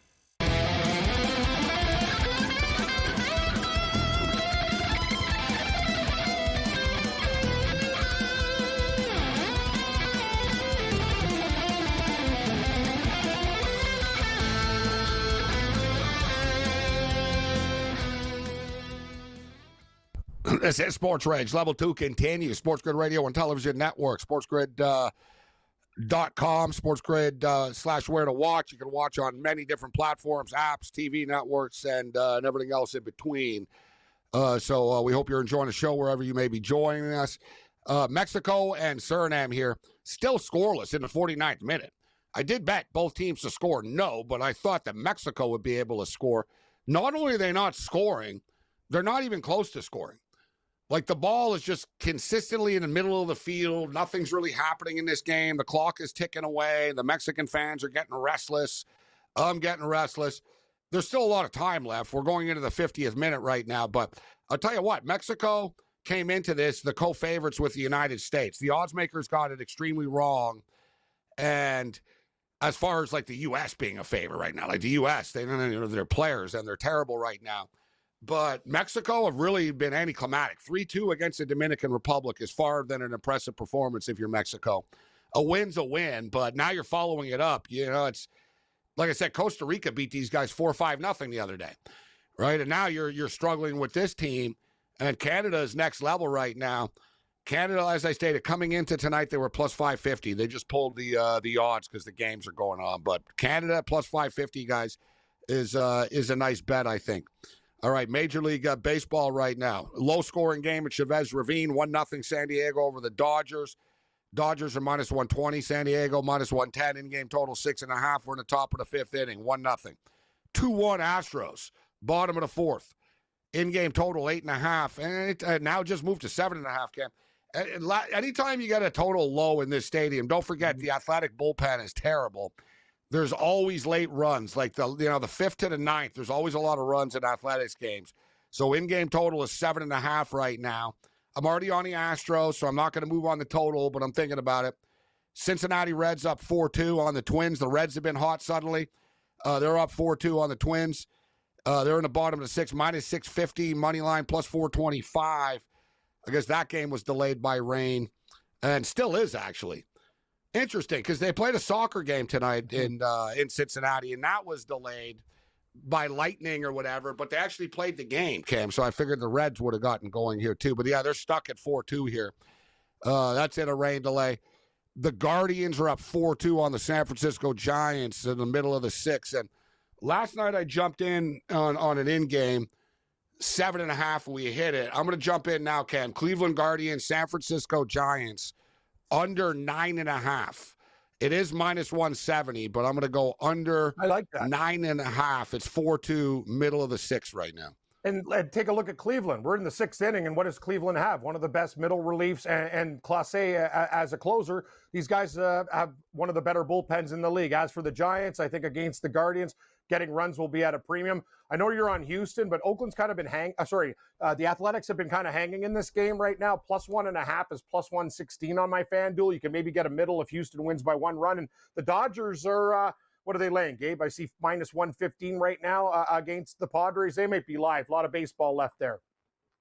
Yeah, low-scoring game. Total just moved to 5.5. There's only been 5 hits in the game. So, yeah, Dodgers were minus 2.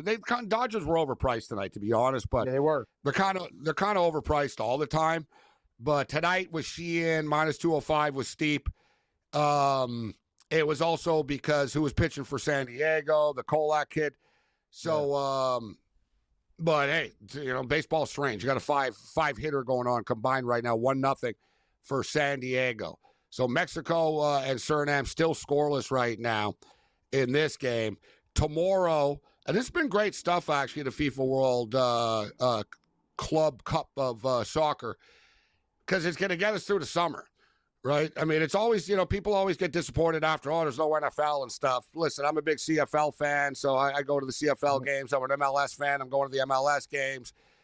I don't mind the summer. Like, a lot of people don't like it. I actually do, because you get these sort of random, weird, and, different events. The Olympics or the Gold Cups and the FIFA Club World Cups. Next summer, it's going to be the actual World Cup in North America, which is going to be badass. Tomorrow is one of those sort of like weird game days tomorrow, though, in the FIFA Club World Cup. Starts at 9 a.m. Pacific, noon Eastern, Palmeiras. So you got Palmeiras from Brazil, minus 163 favorites over Al Ahly Cairo. Obviously from Cairo and Egypt. So Palmeiras, listen, the Brazilian teams and the Argentinian teams, guys, are undefeated so far in this. They played 4 games. They haven't lost yet. 2 wins and 2 draws. They're competitive. They're better than people realize, and they want the money. Here's Mexico pressing right now, but he just screwed it up. All right, we got a corner kick coming up. So I think Palmeiras will win this match tomorrow, minus 163.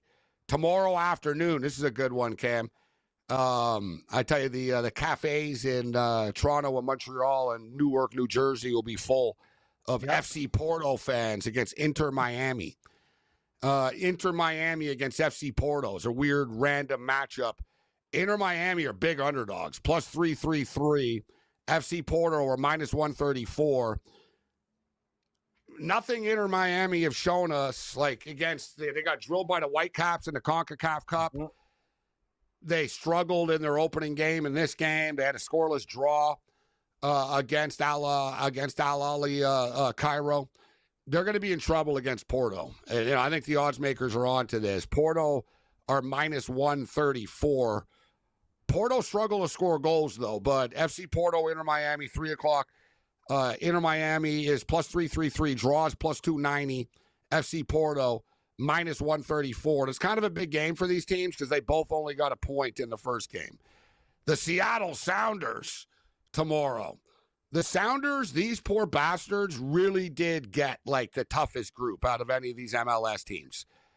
Like, the Sounders had to play, they got to play Atletico Madrid, PSG, and Botafogo, the Brazilian champions. That's ridiculous. That's a murderer's row right there. Yeah, they weren't given a chance, Cam, like Seattle. That sucked. Like, most of the games are kind of evenly matched. Or not evenly matched, but it's like, yeah, they got a shot. They can match up. Seattle, it's almost like, come on, man. You want us to play PSG, Atletico Madrid? Exactly. And the Brazilian champs in a week? Exactly. Come on. Like, that's not right. You're right. They got hosed. Poor Sounders.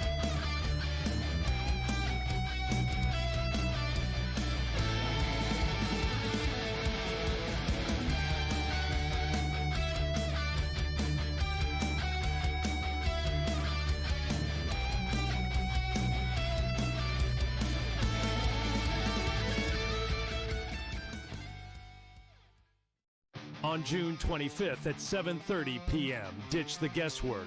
Ben Stevens, Kevin Walsh, James Young, and Tom Vecchio have your NBA draft betting coverage pick by pick, bet by bet, all night long. We got all the insights and expert analysis because betting blind isn't a strategy. Coverage starts at 7:30 p.m. on June 25th, only on SportsGrid. The Minnesota Vikings, J.J. McCarthy, who had such a good training camp last year, and it looked like he was pretty good, I believe, in the preseason, if I'm not mistaken, ended up going down for the full year. The Vikings are still obviously committed to him. They knew that McCarthy was going to be available at some point in June. And McCarthy actually went on record last week and confirmed 2 weeks ago he was cleared medically. He did work last week.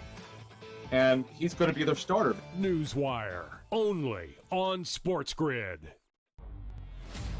I'm with you in that you're going to have to take calculated risks. And that's what Leon Rose has been about since he's been here. And he's been measured. He hasn't been gung-ho in terms of mortgaging this franchise's future for immediate gains. They have had a prudent approach, and you're going to have to roll the dice in certain respects to get to that top level. And you're right, Donnie, when you look at next season, all things considered, you hope that they're healthy, and if they roll over, say, 85 to 90% of this roster, this is a top 3 team in the East. With Boston coming down, Milwaukee's going to come down, and so you have to figure it's going to be Indiana, the Knicks, the Cleveland Cavaliers in some sort of order in the preseason rankings. And so where they go from here, Jason Kidd is obviously the hot name right now. Both sides are interested from what we've heard in terms of Kidd and the New York Knicks. Is he that championship caliber coach to take the Knicks there? The Early Line, only on SportsGrid.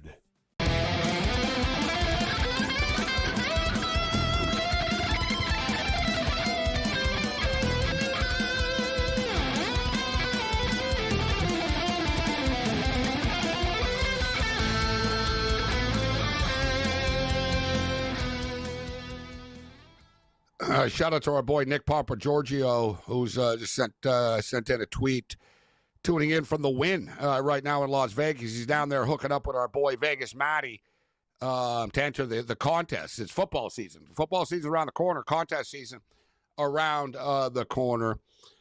And Nick is living the high life, rolling at the Win. He goes, they just put the Dodger game on in the restaurant at the Win.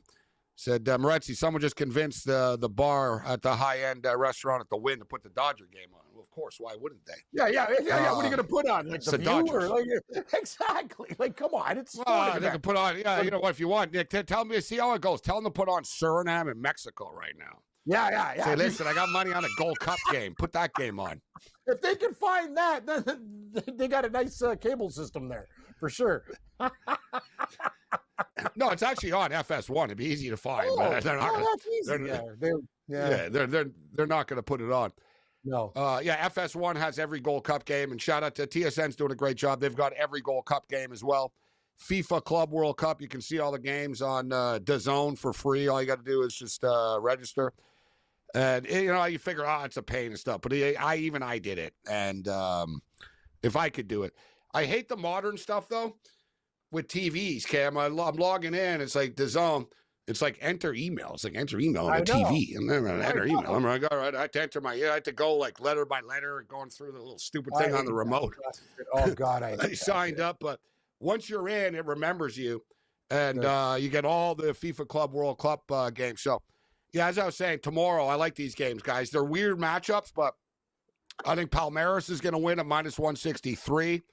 I like FC Porto to beat Inter Miami at -134. That's at 3 o'clock Eastern time, 12 o'clock Pacific. So I love that. We got afternoon action, morning action. Seattle Sounders, 6 o'clock Eastern against Atletico Madrid. Atletico Madrid are -334 favorites. The Sounders are 10-1 on the money line. The draw is +400. The Sounders could be in some trouble here, especially considering Madrid got lit up by PSG in their first game. And then you got PSG against Botafogo, who I've been telling you guys about these Brazilian teams. I think this one, I know PSG are a powerhouse and stuff, but they're 11-1 underdogs, Cam. Botafogo. So that means we can probably get, I'm hoping if I get 2.5 goals, maybe I'm going to be listening to this. That's exactly what I was going to ask you for. What's 2.5 and what's 3.5? Oh, Mexico. Oh, Mexico. There we go. There we go.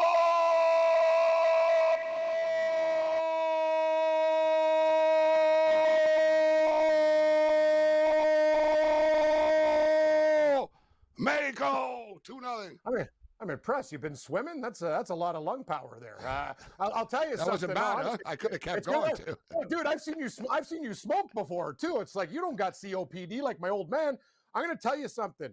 When you get that first, now they're like, dude, we got these guys right where we want them. Like I didn't expect Canada. Gabe, we talked about that last night. I told you 3-0, 4-0, 6-0. You're like, whoa. Like that is an absolute thrashing. But one thing, I'm kind of with you. Like in this game, PSG might look down upon these guys who are still a quality side. I'd like maybe we'll get one of your crazy parlays with 3.5. You might need that extra buffer zone. 2.5 sounds nice, but 3.5 sounds better, but probably very juicy. Nah, but even at 2.5, they're on to it. They're not dumb. It's like -240. Oh, God, for plus. No, parlay. I'll tell you what, this one, the PSG Botafogo, there'll be goals in this game. And I see now, guys, the total is 2.5 -188. I promise you, and, mark my words. So it's -188 right now. This game is at what time tomorrow? This is a night game tomorrow night. So, yeah, it's the last game of the night tomorrow night. This total will be like -225 tomorrow to the over. It's -188 right now. People aren't like, you know what I mean? There's games going on, and like this is the last game tomorrow. They haven't hit this one yet. But I'm going to jump in on this, actually, -188. And speaking of tomorrow. They just opened it up, Gabe, 3-1. Couple of more RBIs. They're leading with the guy on first with 1 out, too. They're up on San Diego. Three runs right now. 3-1 Dodgers. Good. I really don't like San Diego, so I'm glad. And, we used to be on the air on San Diego. And I like the city. I got nothing against you guys. But we were on the air. And it was a lot of San Diego fans tuning in. But their level of hatred for the Dodgers, Cam, is so over the top. That I really enjoy beating them now. So it's almost personal. It's like, the Dodgers lose to the Athletics or something like that, or, I don't care. I'm not like, there's a few teams I don't like losing to, the Giants, the D-backs, and San Diego. Those three, they're division rivals. Red Sox. Great.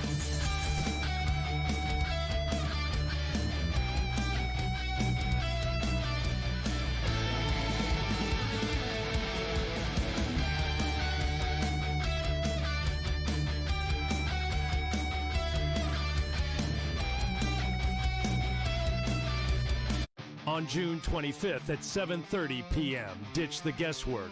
Ben Stevens, Kevin Walsh, James Young, and Tom Vecchio have your NBA draft betting coverage pick by pick, bet by bet, all night long. We got all the insights and expert analysis because betting blind isn't a strategy. Coverage starts at 7:30 p.m. on June 25th, only on SportsGrid. The Minnesota Vikings, J.J. McCarthy, who had such a good training camp last year, and it looked like he was pretty good, I believe, in the preseason, if I'm not mistaken, ended up going down for the full year. The Vikings are still obviously committed to him. They knew that McCarthy was going to be available at some point in June. And McCarthy actually went on record last week and confirmed 2 weeks ago he was cleared medically. He did work last week. And he's going to be their starter. Newswire, only on SportsGrid. I'm with you in that you're going to have to take calculated risks. And that's what Leon Rose has been about since he's been here. And he's been measured. He hasn't been gung-ho in terms of mortgaging this franchise's future for immediate gains. They have had a prudent approach, and you're going to have to roll the dice in certain respects to get to that top level. And you're right, Donnie, when you look at next season, all things considered, you hope that they're healthy, and if they roll over, say, 85 to 90% of this roster, this is a top 3 team in the East. With Boston coming down, you know Milwaukee is going to come down, and so you have to figure it's going to be Indiana, the Knicks, the Cleveland Cavaliers in some sort of order in the preseason rankings. And so where they go from here, Jason Kidd is obviously the hot name right now. Things both sides are interested from what we've heard in terms of Kidd and the New York Knicks. Is he that championship caliber coach to take the Knicks there? The Early Line, only on SportsGrid.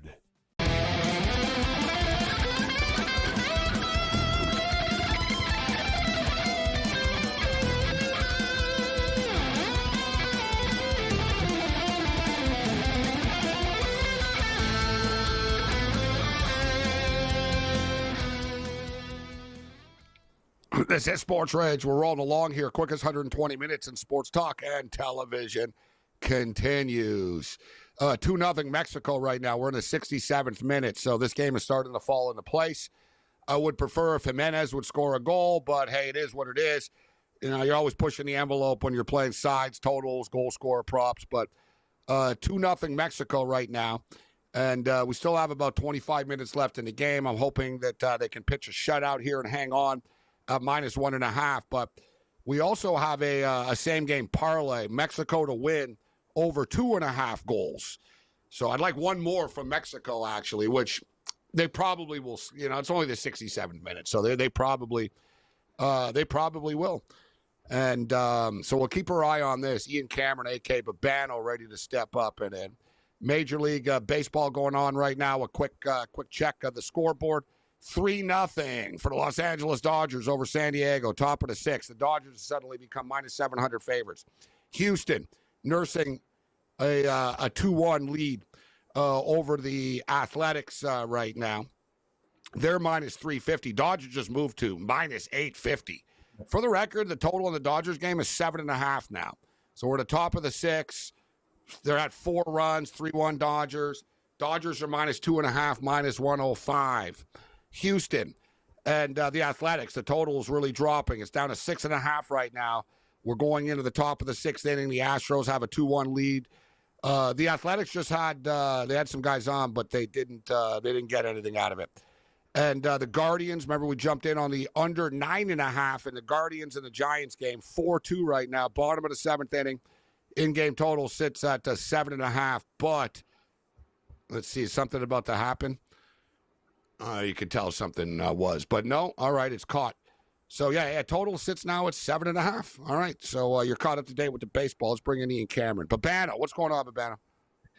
Dog days are here. When MLB and Gold Cup Soccer's the headliner, you know the dog days are here. What's up? See, here comes Babano. No, it's fine. Yeah, what are you talking? We got the Travelers Championship. I'm betting Australian horse racing. By the way, Gabe, dog that days. Horse breed. Yeah, dog. No, I love dog. Yeah, hold on. Okay, hold on. We're 25. There's the NBA Finals tomorrow. You got the Gold Cup, the FIFA Club World Cup going on. Yeah. You've got CFL football. I don't really know. Dog days. Like there are no dog days in the summer. I'm talking about comparing this to November when there's NHL, NBA, college basketball, NFL, college football all going at once. You can't have a grocery store that's full all the time, Babano. There's still products here. That's full on insanity in November. We're good. I'm just saying it's a little calmer right now. That's all. Still some good stuff to watch and bet. No doubt. Good stuff, Yeah, to the fact, the WNBA actually has higher ratings than the Stanley Cup Finals did in the United States. Well, don't put the final on TNT, but that's another story. Cable just kills the ratings there.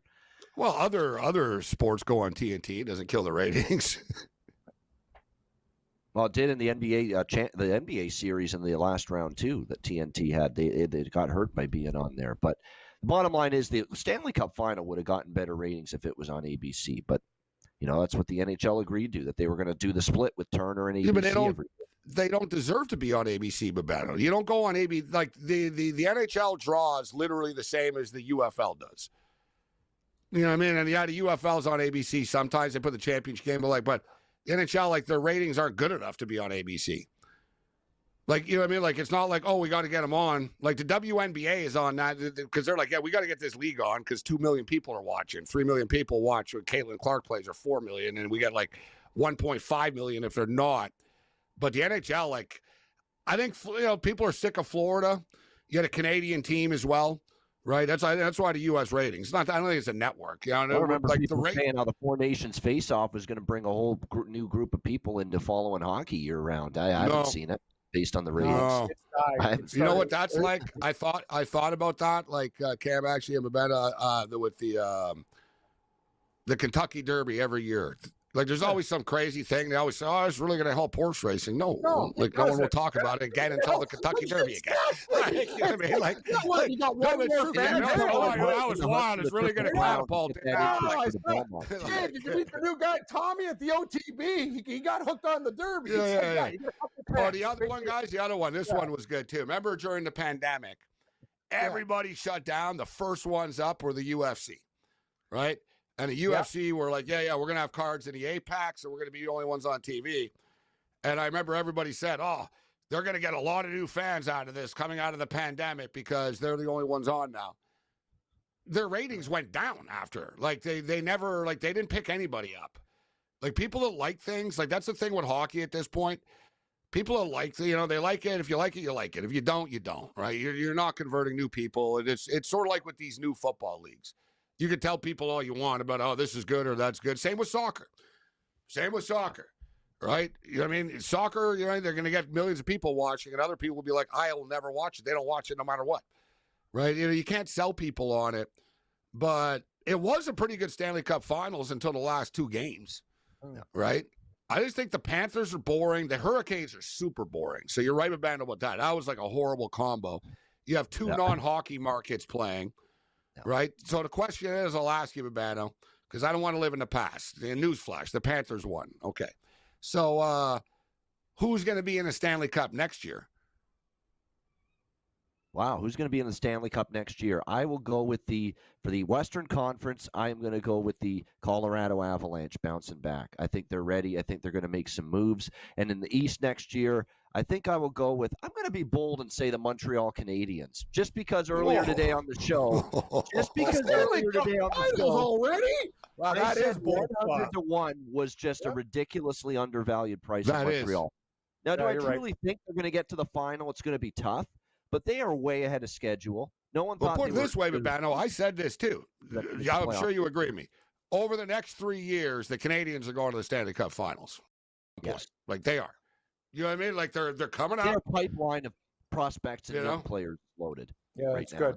Cam got offended a couple of weeks ago when I told him the Canadians had a better roster than the Leafs. He's like, I said, they do. Yet. Well, very soon. No. Hey, future you know me. I said, who would you rather have? As the future, the next 5 years, who has a better chance of winning? The Canadians. I'd rather have a stock in the Montreal Canadiens. But, I agree with you guys. I think 3 or 4 years, this team could be going to the Stanley Cup. The Leafs window, and let's call it out for what it is as we'll move forward, but the Oilers window is closing too. You better get a damn goaltender and a stay-at-home defenseman like Pronger. You're going to, they can't do it all themselves. There's other teams. But Bano's right. Colorado, Montreal in the East, things are going to change pretty quick in the NHL, I'll tell you. We'll see what Colorado does in the offseason. I understand the thing about bouncing back. They haven't won in a little while, right? They're kind of underachievers, Colorado, in the playoffs. Let's be real. They tinker with their roster a lot. But, guys, I'm surprised you don't say Florida. Is there any reason why Florida does not win the Eastern Conference again next year? Like, who's ready to knock them off? Florida. Variety. I know. Variety's the spice of life. Trying to be different, but it would not shock the me. Leafs. I'll throw one out there in the West. I actually almost went with Colorado, this team instead of Colorado. I almost went with St. Louis. We'll see what the Leafs do in the offseason. Yeah, let's be real. And I'll stop. I'll stop right now. The Leafs, okay, out of all the teams that Florida beat, who got closest to beating them? That's all I'm going to say. Toronto. Yeah. Thank you. That's all. Yes and no. Panthers are better. You got lit up, though, in Game 7. Like, I know got lit up twice, and came back from a 3-goal deficit. Come on, Gabe. The Oilers didn't do themselves any favors Most either. series for Florida went 7 other than the Toronto series. You got to look at it that way. No, but one thing, the Leafs, this has been their thing. They've always lost. It's the one thing the Leafs can handle. It doesn't make things better, though. No, but, I think 3 of the last 4 years, the team they lost to won the Stanley Cup after. So, they are right there. Like, it's sort of But at the same time, Leaf fans trying to say, well, we lost in 7 of these guys. The only team to take them to Game 7, we feel better that we didn't win. That's nonsense. You still lost. Exactly. But you lost 7-1 or something. What was it? 6-0? Like, you got killed. Like, one game. Yeah, I know. And you got killed in the Game 5. Gabe, I'm going to be you. Let's stop living in the past. It's like those guys that broke out of jail in New Orleans arguing about who got caught first. You all got caught.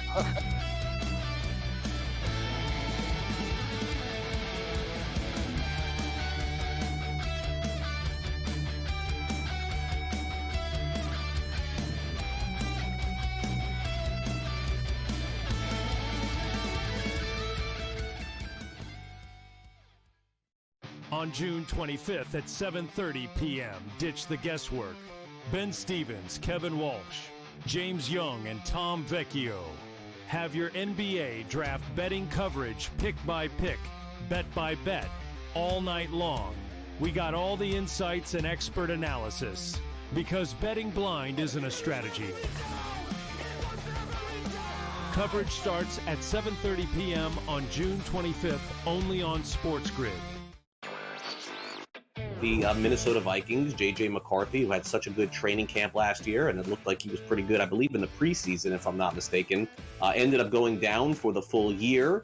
The Vikings are still obviously committed to him. They knew that McCarthy was going to be available at some point in June. And McCarthy actually went on record last week and confirmed 2 weeks ago he was cleared medically. He did work last week. And he's going to be their starter. Newswire, only on SportsGrid.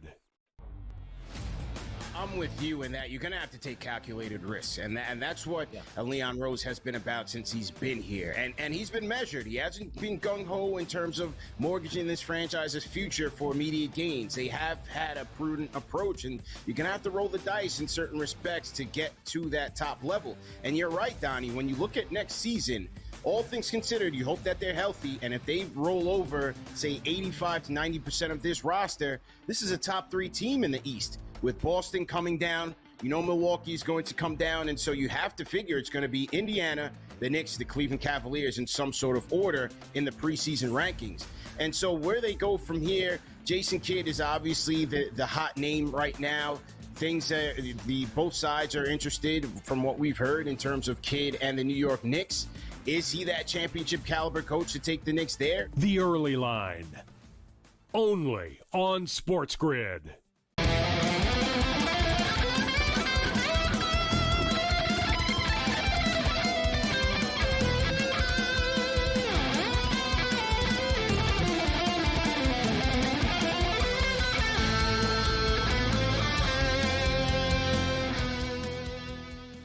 All right, let's do this thing. This is SportsRage. Shout out to our main man, our new guy, Steve. Steve in Master Control. He's done a couple of shows now. He's getting his feet wet on the late night anger management class, but doing a great job. So welcome aboard, Steve. 2-0 Mexico right now over Suriname in the 79th minute of this game. All right, we were just talking about the Stanley Cup just quickly. I'll look at the odds. Let's get into the CFL after, and we'll get Cam's golf picks again. But we'll look at I just want to look at the odds for next year. And as I said about Florida, guys, They have a good, number one, they got a good thing going. All right. Number two, they're in Florida, nice weather. The players like it there. Obviously this tax thing is real with them. So I don't think they're just going to fall apart right now. And I think other players, even if they lose somebody, other guys will want to be part of it and just sort of slide into it. So, and also, guys, the Eastern Conference is so much easier than the West. Like Babano rattling off some of these teams, man. You look at the East, there's not really. I mean, this is just stupid. I'm looking at the Stanley Cup favorites right now. Cam, it all blow your mind here. The Carolina Hurricanes are favorites at 7-1. The Carolina Hurricanes can't get out of the second round. And if they do, they can't beat the Panthers. They've lost 16 out of 17 freaking conference championship games, and they're the favorites to win a cup. That's just stupid. The Oilers are the co-favorites. Yeah, we were mocking them today. He's like, hey, let's take a look at the future Stanley Cup odds. I go, bet Carolina's number one. They're number one. And we just start, I go, one of these guys, who the hell puts Carolina as the first pick at 7? You could put them at 12 and people you know what I mean? Sure, bet them. Even put them at a juicier number to attract more. When have they done it?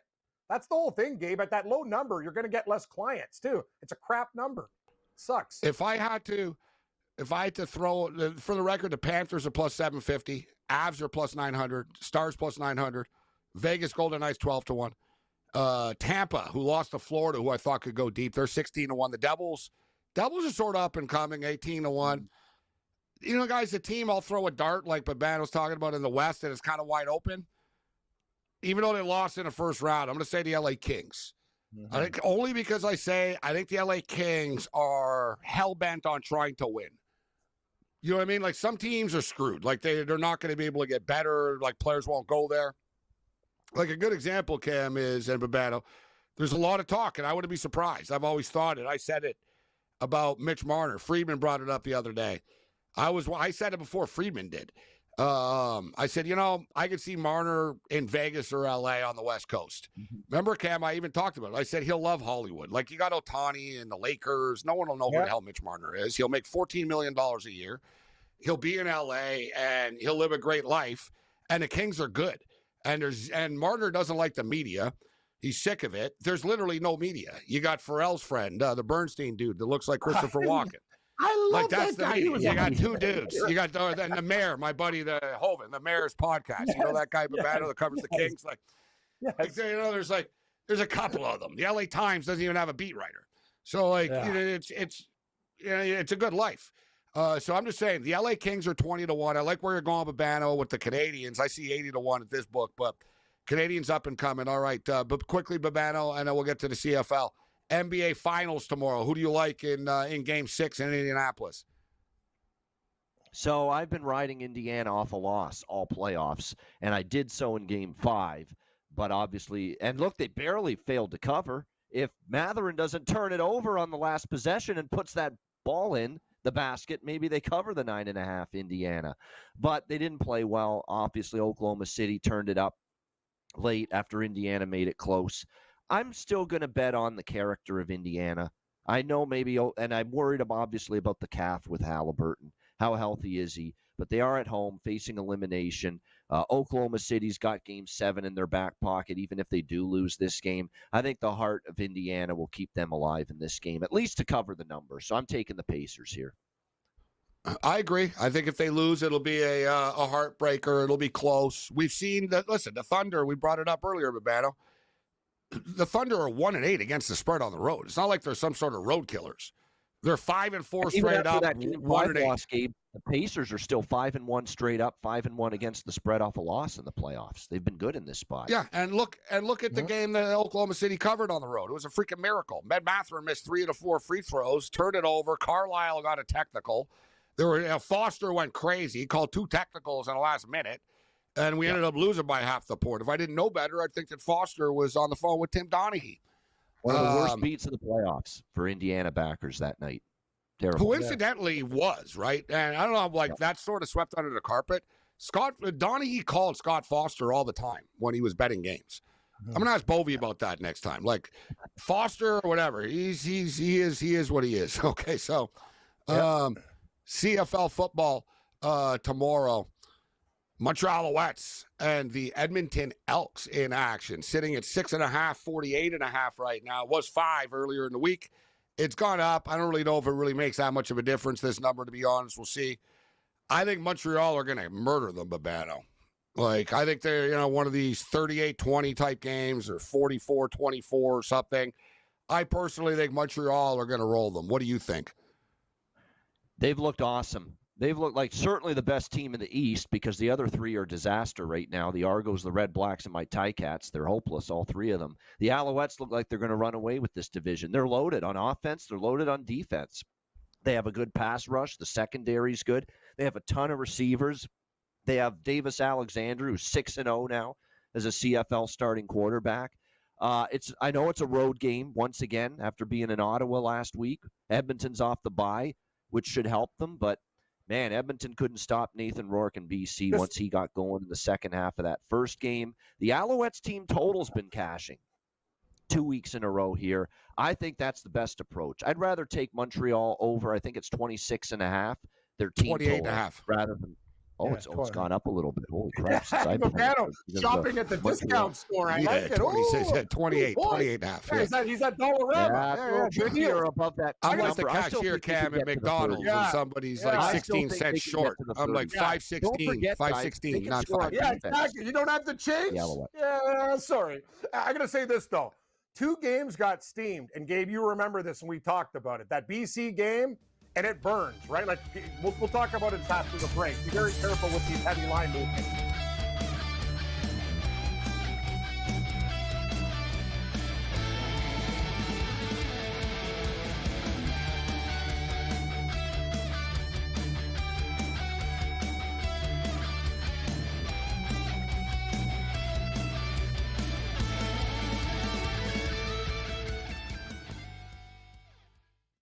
On June 25th at 7:30 p.m., ditch the guesswork.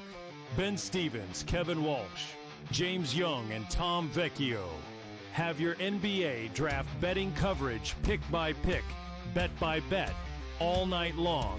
We got all the insights and expert analysis because betting blind isn't a strategy.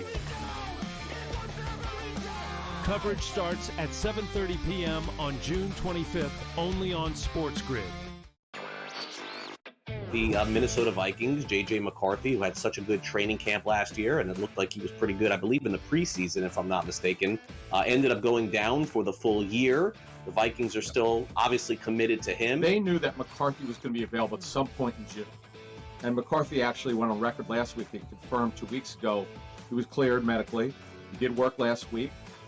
And he's going to be their starter. Newswire, only on SportsGrid. I'm with you in that you're going to have to take calculated risks. And that's what Leon Rose has been about since he's been here. And he's been measured. He hasn't been gung-ho in terms of mortgaging this franchise's future for immediate gains. They have had a prudent approach, and you're going to have to roll the dice in certain respects to get to that top level. And you're right, Donnie, when you look at next season, all things considered, you hope that they're healthy, and if they roll over, say, 85 to 90% of this roster, this is a top 3 team in the East. With Boston coming down, Milwaukee's going to come down, and so you have to figure it's going to be Indiana, the Knicks, the Cleveland Cavaliers in some sort of order in the preseason rankings. And so where they go from here, Jason Kidd is obviously the hot name right now. Both sides are interested from what we've heard in terms of Kidd and the New York Knicks. Is he that championship caliber coach to take the Knicks there? The Early Line, only on SportsGrid.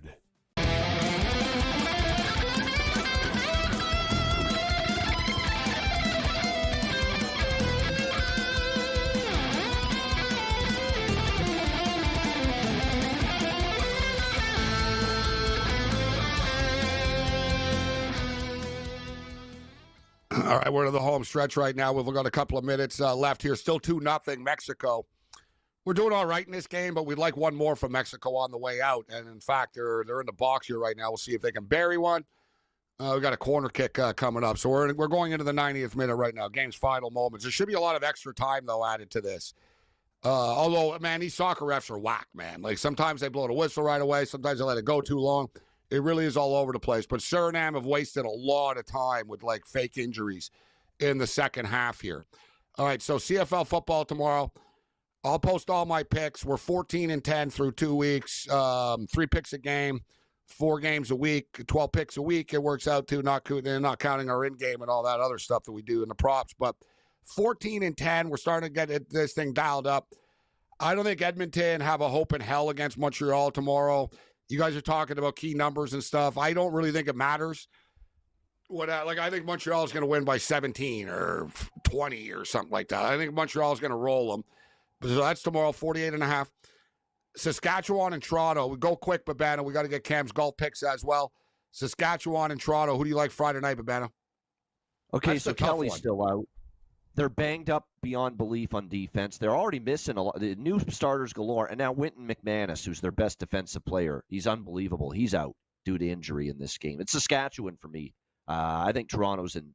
They need Kelly back. They need McManus back on D. I think the Riders. I love it. I got under 11.5 with their win total.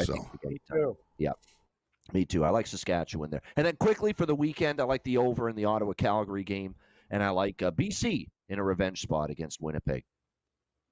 I'm going to the BC-Winnipeg game. I'm not sure. I'll probably bet I'm going to bet the over. I think there'll be points, but BC can't stop Winnipeg. And it doesn't really matter that Olivier is out. The running back that they put in carved them up after. BC can't BC are not a physical team. They get pushed around. They're a finesse team. Teams that throw if you throw the ball and stuff, BC can pick it off and they're just not big. They're trying to get more physical, but it's kind of a problem for them. But we got time to get to that one. What's your pick tomorrow, Kev? Montreal and Edmonton. I like Montreal to win, but maybe the over. 48.5 might be a little bit light. Montreal, that's the thing. I can see them scoring a lot of points. They can score on defense, Cam. They can score on defense. Defensive Edmonton's touchdowns. vulnerable for a couple of fixes maybe, too. So that total looks a little bit light. All right. So what do you got, Cam, for the Travelers? Yeah, I'll blast through this. Keegan Bradley loves the East Coast. Shout out to Cardano. He went to St. John's, 45-1. Ben Griffin's won twice. You're going to give him to me at 55-1. I'll take him. I know it's a trendy pick this week, but I got Daniel Berger at 75. He's been bet down to 50. So I got the good side of the number. Tom Kim, 90. Lost in a playoff last year. I'll take him. Luke Clanton. Love him this week. I can't believe on Bet365 he's 100. He's 70 in all the other books. So I took it. And Max Gracerman, the pride of Duke. This is a perfect course for him because he hits it straight and great wedge play. First round leaders, Colin Morikawa has finished second in his tournaments. It's time to be first at 22-1. Hoagie Sandwich, Gabe, loaded, 55-1 with Tom Hoagie. Thomas Dietrich, a great Thursday player at 70. Jacob Bridgman, 75. Gabe, what are we doing at the bar? A tray of Jägermeisters at 80 and Cole Kane is 90. Uh-oh, it's a substance abuse party. If you add Bud Cauley, your guy, Big Bud, at 90-1. But we got those guys there, top 10s, Morikawa plus 130, Schauffele plus 140, Aberg plus 180 for top 20s, Spieth, Rye, and Cauley. I love Bud Cauley at plus 220 for a top 20. One of my favorites this week. Quite a lot of picks this week for you. It's a few. I got 6 outrights, 6 first-round leaders, and 6 top 10s and 20s. 18. Yeah, it's quite a bit. I'm sure you'll add more. I like your Keegan Bradley pick. Actually, I'll hop on. I like the Keegan. I like the fact that he's from the East Coast, that he's won here before, and it's just sort of a gut feel for me for Keegan Bradley from Vermont of all places. Hard to believe there's a pro golfer that's good from Vermont. Mm-hmm. Yeah, I'll tell you something about Keegan Bradley, Gabe. Always plays well on the East Coast. Loves tournaments in Connecticut, Massachusetts, New York State, whatever. Always top 10s and 20s. So it's a good angle. He loves these courses up north. What do you do, Babano? The Ice Guys is done. What are you guys going to do? What do you do now? Are you the golf guys now? Yeah, then we had our season finale. We'll just see you in October. We'll probably do some season preview shows in September. But yeah, no more Ice Guys till October now. Well, I should be doing draft previews. Yeah, CFL guys. Yeah, what do you get? No, I've got my football CFL show still every week. Football Frenzy. We'll be doing that.